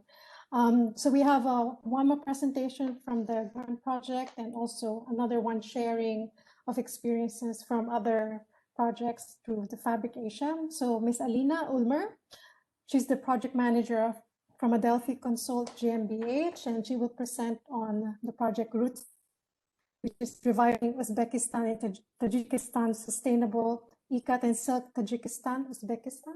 My name is Alina Ulmer from Adelphi, and I will present some of the results of our project Roots today that we're implementing together with the local partners from Central Asia, so the Chamber of Commerce and Industry in the Republic of Uzbekistan, as well as in the Republic of Tajikistan, with the Center of Handicraft Development Margilan in Uzbekistan and NGO Tourism Development Center in Tajikistan. And from the German side, we also have the Burg Grimstein University of Art and Design in Halle, Germany on board.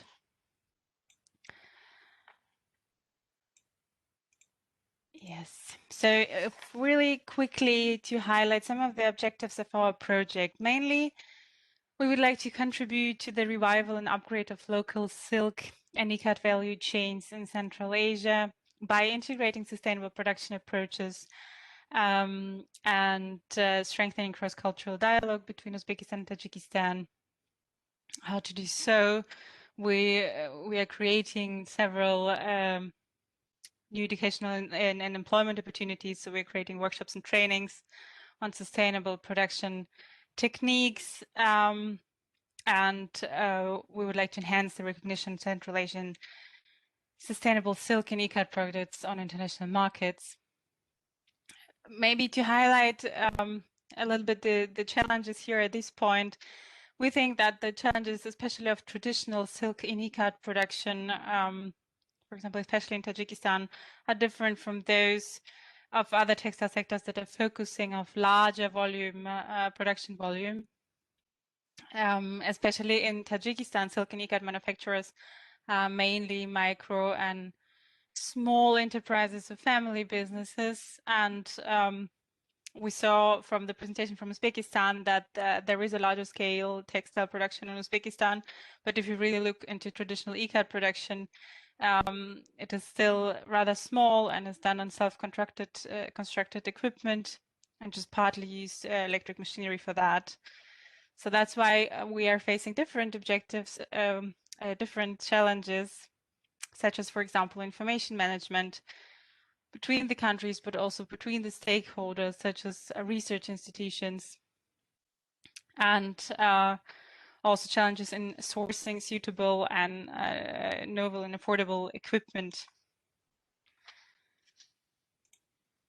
So to shortly introduce to you some of the project achievements that we could achieve in the last different year of COVID 2020, together with our local partners, we conducted research on different laws, certifications and policy programs in Central Asia on sericulture, silk and ikat,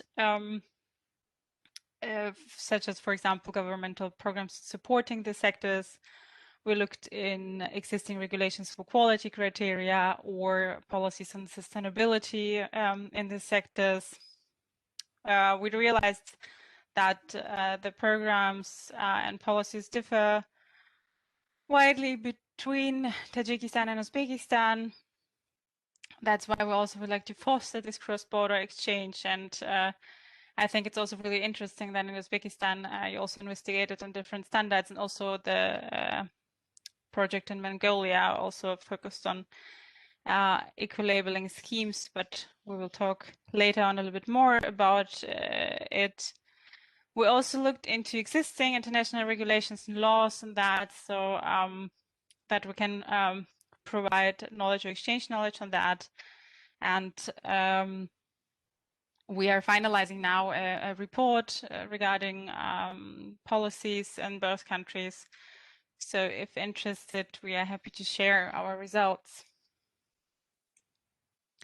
The second larger achievement of our project in the last year was the survey on value chain assessment, where we conducted, together with our local partners, over 100 interviews with small, micro and medium-sized enterprises, producers, designers, business associations, education centers, to really assess the regional value chains of the sector, including raw material supply, but also focusing on gaps that are existing regarding needs in the sectors, but also challenges and sustainable production issues.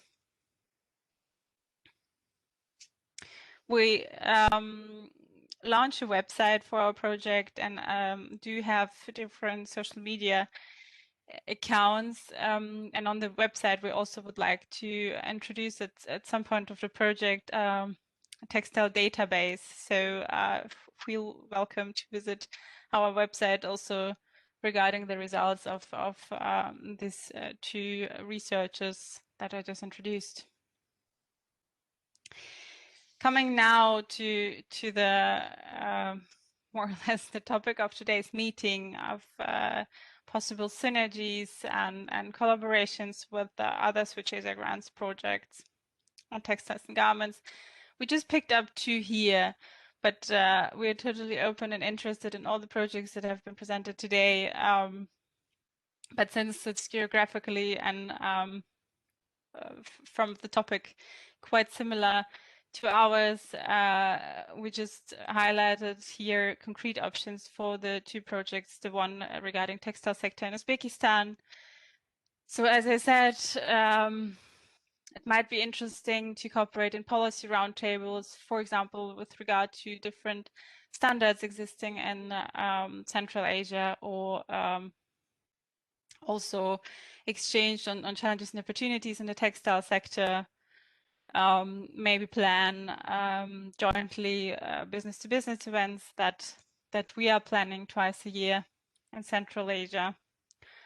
And with regard to STEP Ecolab, since we also are investigating on eco-labeling, at least preparing information for that, that is really relevant. I think an exchange there might be really interesting. We also think that the workshops and trainings that we are preparing in our project and that are going to start by the end of March this year on sustainable production techniques, for example, natural dyeing and so on, that is an aspect where we could and should work together. That different policy roundtables that I think in several projects have been mentioned, something where we could investigate and look for synergies. And as I said, information management is a bottleneck in Central Asia, but also information exchange between Central Asia and Southeast Asia on textile and garments might be really interesting. Here, just to name also some different actors that we are cooperating with, as for example, UNIDO, that are also really interested in natural and synthetic dyes in Tajikistan, and are elaborating with us on possibilities how to promote that. And for example, also UNITC, that are also focusing on ICAT designs, where we are investigating on marketing activities that we can implement together. And also, I would like to have a quick look on national stakeholders that we are talking to, such as the Ministry of Industry and Technologies in Tajikistan, who are interested in organizing an international address festival together with us and UNIDO in June this year, or also Ministry for Agriculture in Tajikistan and committees for forest management, who are really interested in sustainable sourcing for natural dyes, with whom we're talking. Yes, and not to forget is the Committee for Women and Family Affairs in Tajikistan, since they do have the data on producers and gender of those in the silk and ICAT and craft sector. So we can also integrate this aspect in our research. This was a really short run of our project and cooperation possibilities. So please feel free to ask questions or also reach out to us. Here is our website, my email address. Thank you very much. Thank you, Alina, and also for providing your recommendation in terms of synergies and way forward. And as we saw in the presentations, there are opportunities for collaboration, and they're actually happening right now. For example, in Cambodia, and you have the project focusing on waste management in the garment sector, and also the Switch garment, who is focused on energy efficiency in Cambodia. So there have been collaboration there, and we hope that this will continue this year. And also we see like there's also waste, focus on waste in India. So there's much collaboration that can happen in the different countries. So besides the collaboration within the Switch Asia component, we are also looking at collaboration with partner organizations. So we would like to hear from Dr. Jürgen Hanna, who is the head of program circular economy from Adelphi Consult, GmbH, to share with us the experiences and insights and implementation of their projects, particularly in Fabric Asia.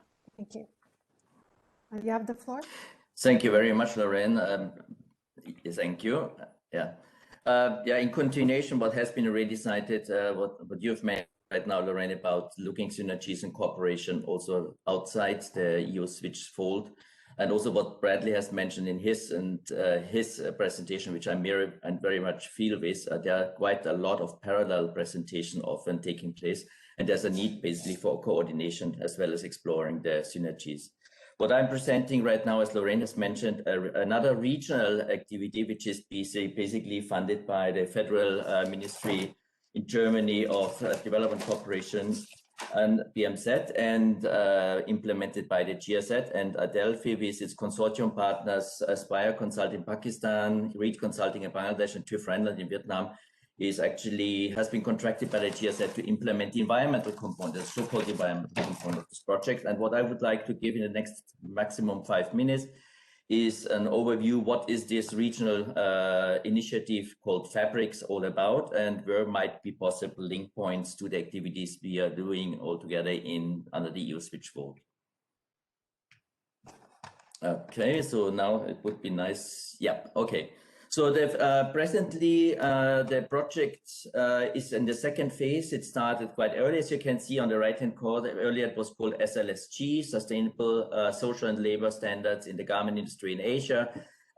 Now recently, 2019, it became Fabrics, and particularly what is important with the Fabrics, while earlier it has been only focusing on social standards, the new Fabrics is actually taking consideration ecological, economic, sustainable approaches in their context. And countries, as you can see here, so the primary countries of the Fabrics component are, let's say, Cambodia, starting over the right in Cambodia, Vietnam, Pakistan, Bangladesh, Myanmar, and China, while China in this context plays a very special role and is more like an partner we work with, where we don't have very specific activities really taking place on the spot, but it's very important since in the garment sector, Chinese investors play an important role in the Asian region. The objective of this project is to support the implementation of social, ecologically, and economically sustainable approaches. And that's a very important point here in this context, is taking into account regional learning experiences. And the fields of work of this Fabrics projects are listed below under the fields of work. So this is one. The module is the approaches regional dialogue and knowledge sharing, particularly cooperation with private sector. So you have a lot of public-private partnership initiatives in the context of Fabrics associated with. Then one focal area, of course, also social and labor standards, gender equality, and since the Fabrics in 2019, also this topic of environmental and resource management.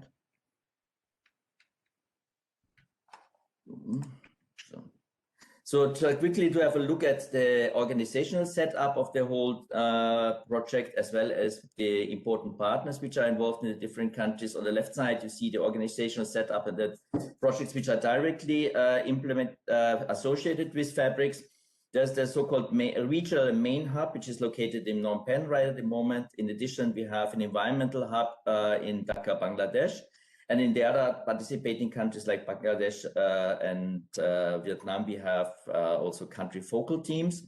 And along with these, the Fabrics actually as an umbrella, as a regional, let's say, exchange facilitator, works with the respective country programs of the GIZ or other partners in the countries, like the Textile Cluster Program of GIZ in Bangladesh or the Textile Cluster Program in Pakistan. In Myanmar, there's a special case. There we work with Smart Myanmar. I'm very happy that also Sue is part of this meeting. So if you have any questions about the initiatives in Myanmar, she might be able to enlighten you. On the collaborating side, you will see that we are working very closely working involving international regional partners. Number one are the Sustainable Textile Partnerships in Germany. We have certifying agencies of different kind. We have the Zero Discharge of Hazardous Chemicals initiative on board, and very closely involved also brands. For instance, the activities which are proposed for Cambodia are very much in cooperation with international brands, as the same also holds true for the other countries.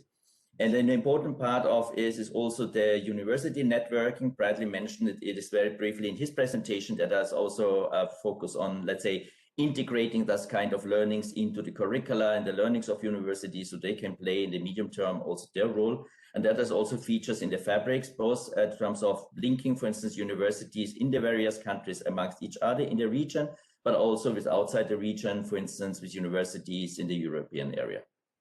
On the country level, the focuses are on public sector participant partners like the ministry, relevant authorities in the social and occupational safety and health side, environmental authorities, but very key also on the industrial side, like sector associations, also the buyers, so-called buyers fora, which are present in several countries, service providers, and then particularly also on the implementation level and monitoring level, NGOs, labor associations, and for the, let's say, competence development component, local universities and educational institutions.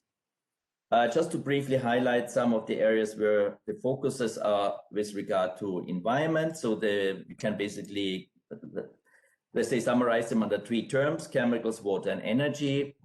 And as you can see in this graphic, each of the countries participating will have its own focus. Maybe for the presenters from Cambodia, it might be interesting that while, let's say, in Cambodia, energy efficiency has been one topic, but also topics like, for instance, pre-consumer waste management, which was also mentioned, as well as one particular area in wastewater management, which was brought to our attention, the sludge management in denim washing. If you want to get more information about that, the presentation we have already shared and is available. And for each of these initiatives, you will find further details, fact sheets on the projects. Otherwise, you can always get also in touch with me or others for this purpose. Thank you. Thank you, Arjun, for the brief presentation, but with lots of information shared to us. And just to acknowledge also that you mentioned Smart Myanmar. We have Jacob here with us in the meeting also. So it'd be good that we get to start the open discussion so we can invite the other participants to share as well, on especially the other organizations from ILO, from UNEP, from UNFCCC, who are here with us in this meeting.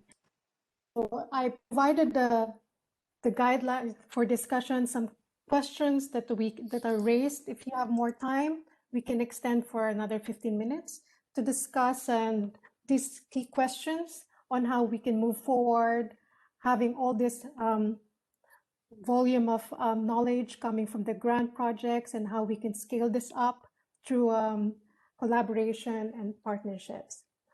Does anyone from the participants would like to talk? And please raise your hand.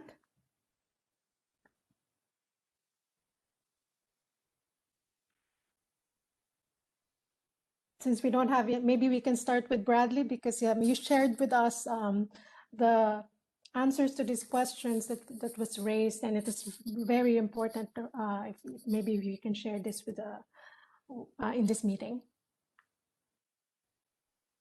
Okay.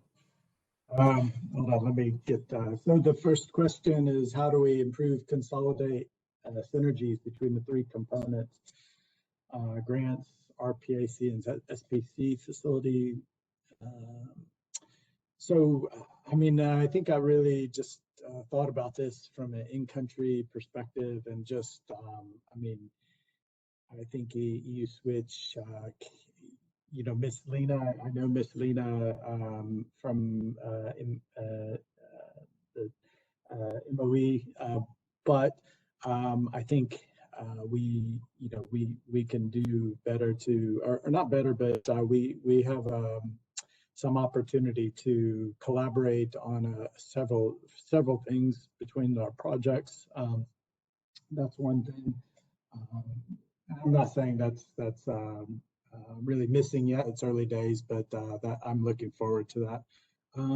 Just generally here in Cambodia, the idea of the government, and I think this is a great opportunity with the RPAC and SCP facility to encourage the government to really step up and take this strong leadership and collaboration role between development partners and industry. I think it's great, actually. And then just from the EU switch perspective and regionally or between countries, really having sessions like this or information sessions about comparative policies and strategies for development of the textile sector in each country. And I just think back of I just read a report about the historical development between, for example, Bangladesh and Cambodia, and but those comparisons about successes, historical development, and how countries can improve strategy to develop their textiles sector is important. Here in Cambodia, I'll just finish. They are working on a large textile sector development strategy. I don't find a lot of people I know people are engaged, but there can be better awareness and interaction between private sector development partners and government. And so I look forward to that, and hopefully projects like EU Switch can facilitate that. That's for the first question. I'll just leave it there in case somebody else wants to speak. Yeah. Thank you, Brad. Pekeng Lee, you raised your hand. Yeah. Good morning and good afternoon, everyone. And thanks for the presentation. And I really appreciate every information you share here. It's very helpful, and especially for the private sector. Where I'm from, the Garment Manufacturers Association in Cambodia. First, I wish to thank this Sweet Asia program for bringing this sustainable energy to Cambodia. This sweet garment actually is very helpful. I mean, we start working properly, and I see the presentation that Brett made is so great, and the GIZ is helping a very long time already. So I think all of these are helpful to us as a private sector who trying to do something to help Cambodia. And as an association, we also try to find the best option that help Cambodia to sustain our production, sustain our competition in this garment industry. So also I think the Cambodia government, the Ministry of Environment, Ministry of Industry, working together, and other related ministry, they are doing a lot. But I think we have to work together more so that the regulatory or certain action toward this sustainable energy, to sustainable, the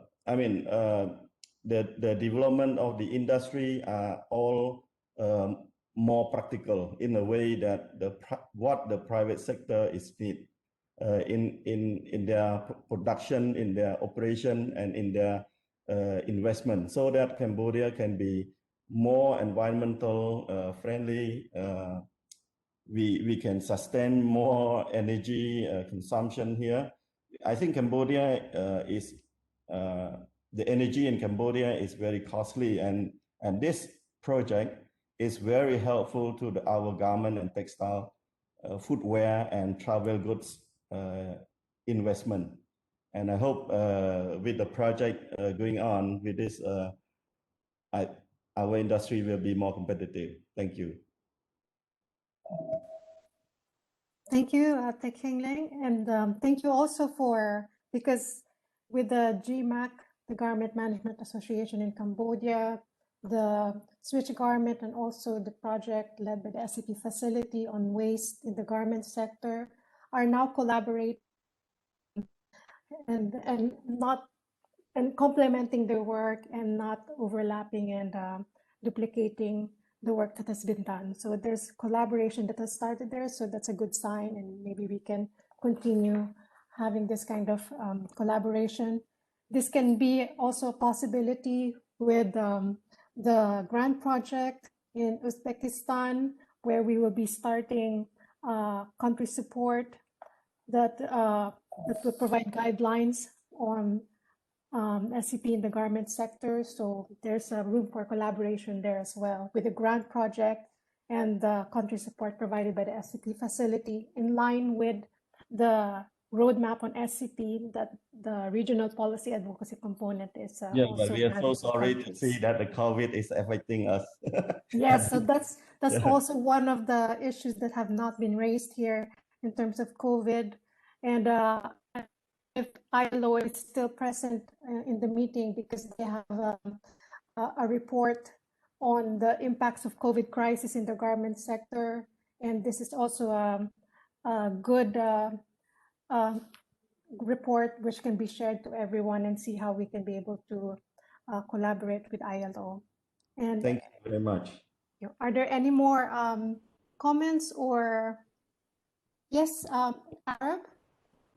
Yeah, thank you very much, Lauren. It's good to see how things are evolving in Cambodia between the government, the business sector, the grant project. But our interest is also to go cross borders.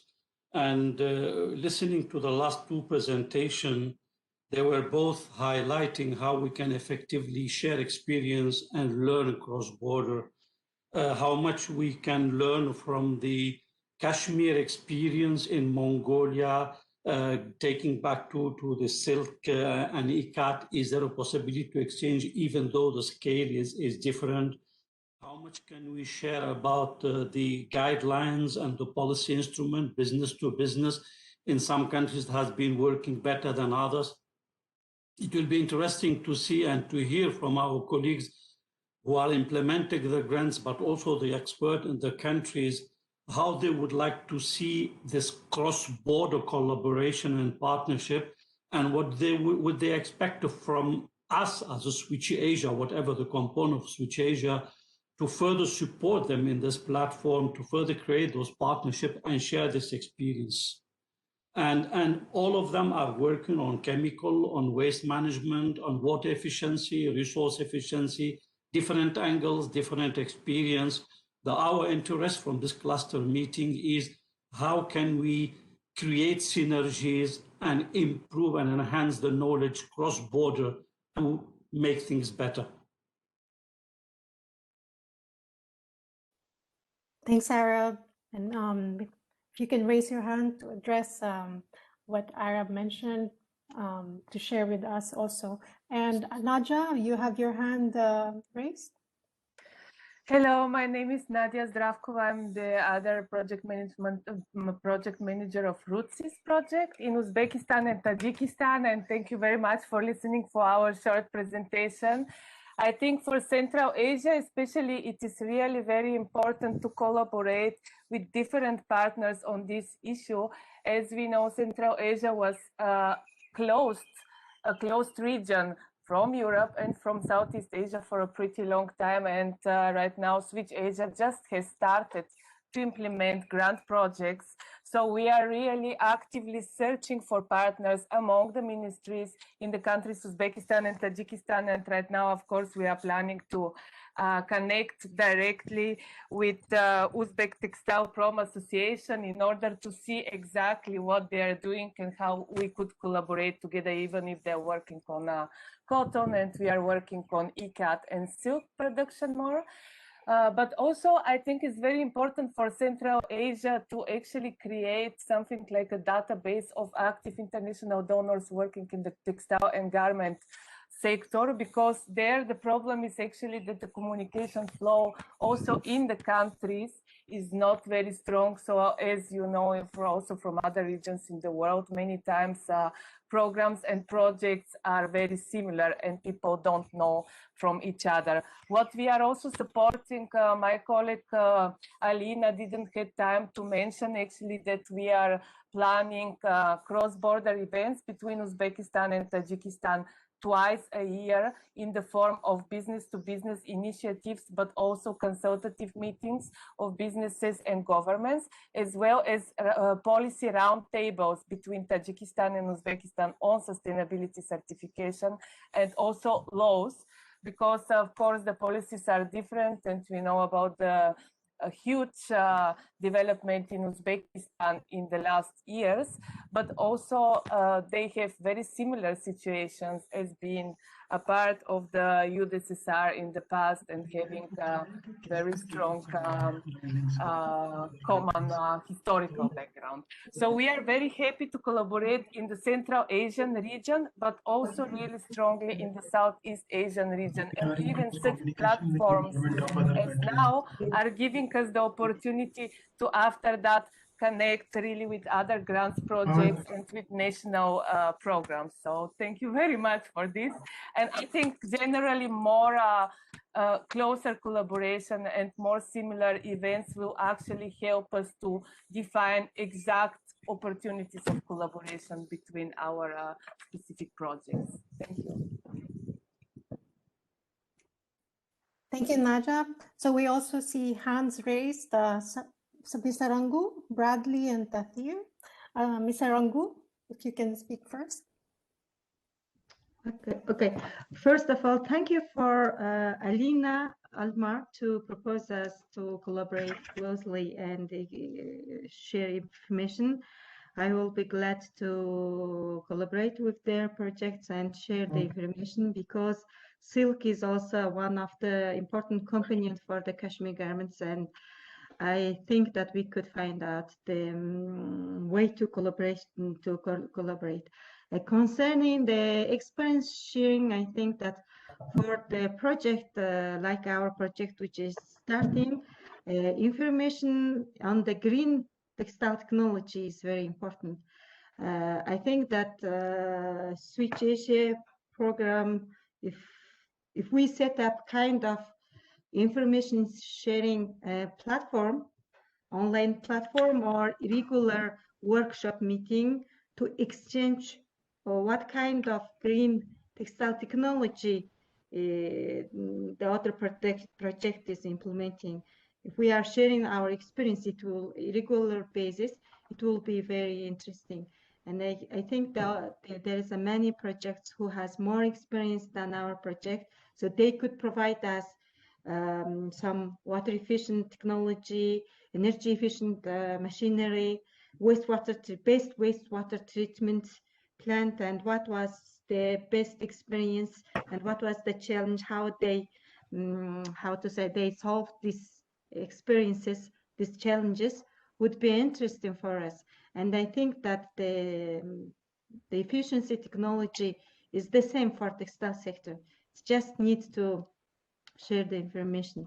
So why not to create information sharing platform or regular meeting between textile projects, quarterly maybe, and just share the information and exchange the experience. Okay, thank you, Ms. Sarangu. We've taken note of your suggestion. Bradley, you raised your hand.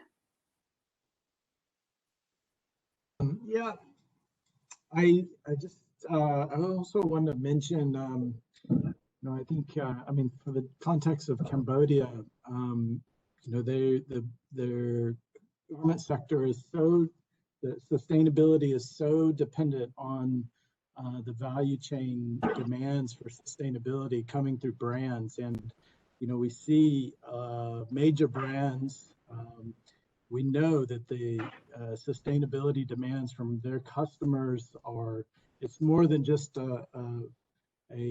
passing thought on CSR. It's really a main component of what they're selling, but yet we do not see the finance and funding opportunities coming through the value chain. I mean, I know this is a very complicated issue, but I would hope that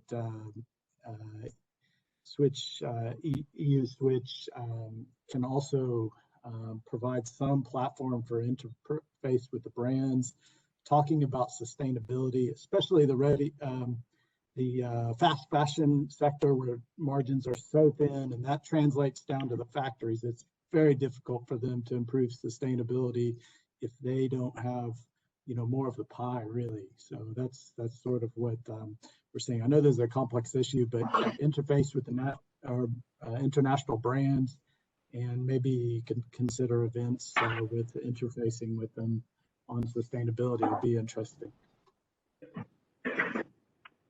Thank you, Bradley. Nadir, you raised your hand as well. Yeah, Lauren, actually, I would like to comment and answer on the very important question raised by the gentleman from Europe. How can we scale up the learnings across the borders?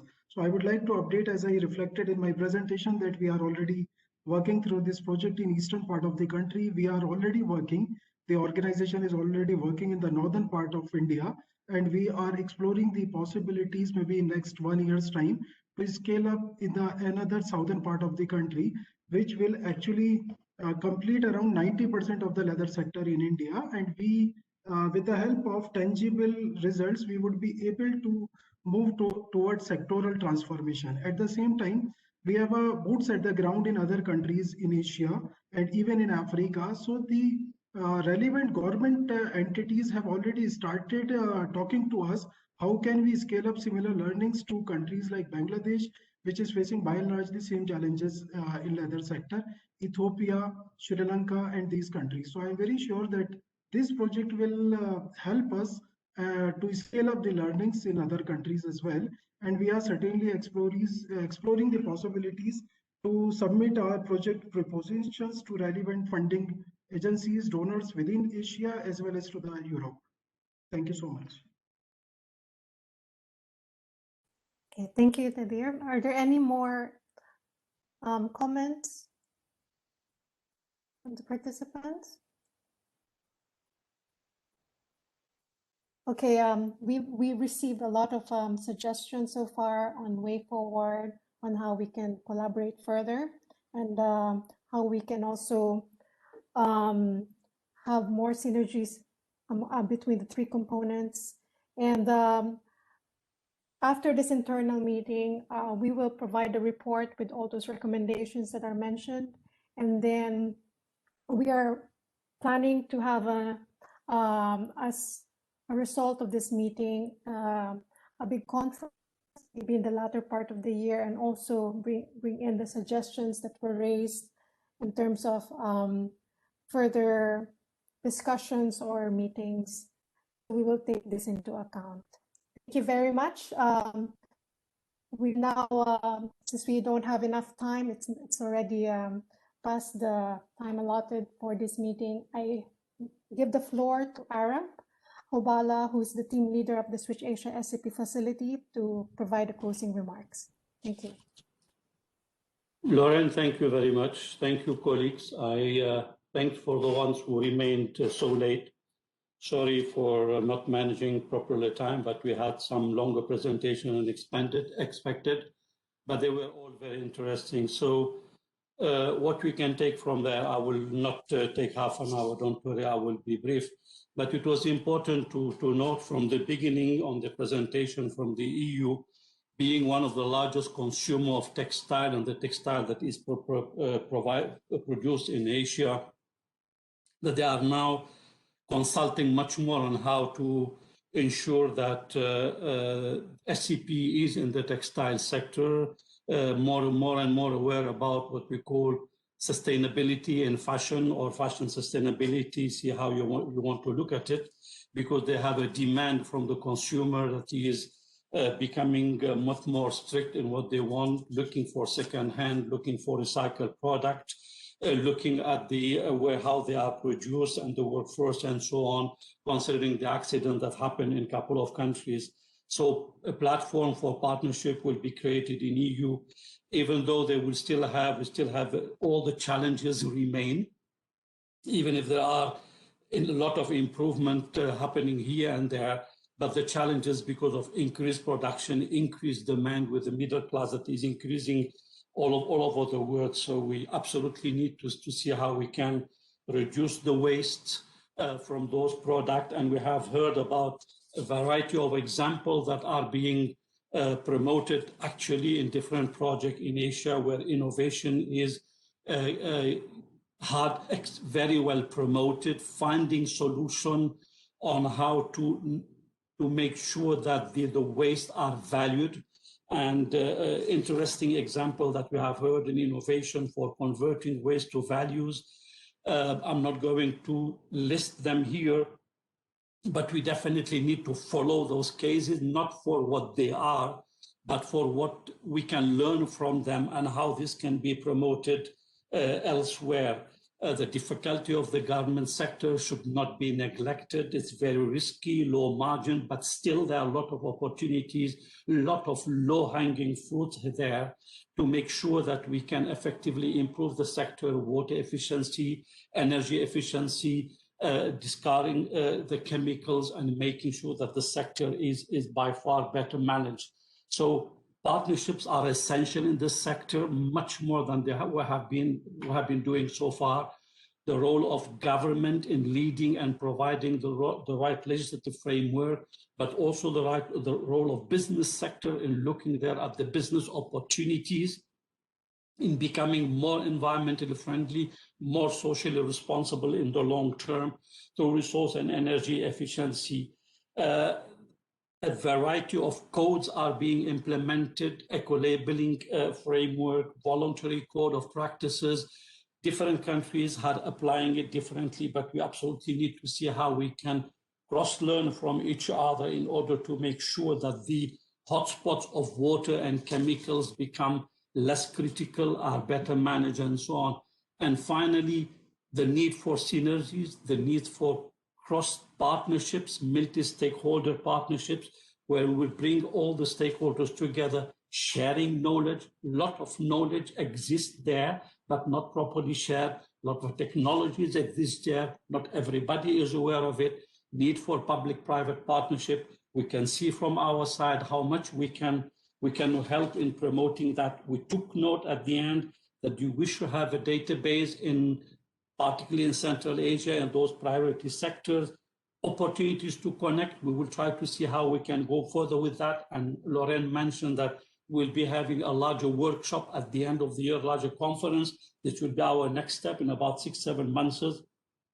But we will be definitely looking for opportunities to sharing opportunities of information, of experience in the textile sector, as well as we will be doing it also in the other sectors, in other series of cluster internal meetings we'll be doing, sharing information about the branding, the eco-labeling, good practices, and so on. This is our role, and that's what Switch Asia is here about, to make sure that we do share the good practices throughout in order to mutually support each other in delivering better on sustainability through sustainable consumption and production.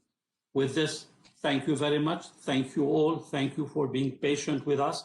This is the first of the series. There will be 5 others. And if we can repeat them afterwards, why not? But we are here to work with you. Let us know more about your needs and how much we can support you. This is your project. We are here to support you. Thank you very much. Have a good evening or a good day, depending where you are. And look forward to connect with many of you on the next cluster meeting that we'll be organizing. And Lauren has provided already in the chat the dates for the other ones. Thank you very much. Thank you, Lauren, for organizing it, for moderating it, thank you for all the speakers. I know that we could have taken much more time, but we need to manage it. In principle, 2 hours. We did it in more than 2.5 hours, but still, it was excellent. Thanks all. Thanks to everyone. And bye. Thank you, everyone. Thank you to the speakers and the participants. Thank and you. we will connect with you. Good evening. Bye-bye. Bye. Thank you.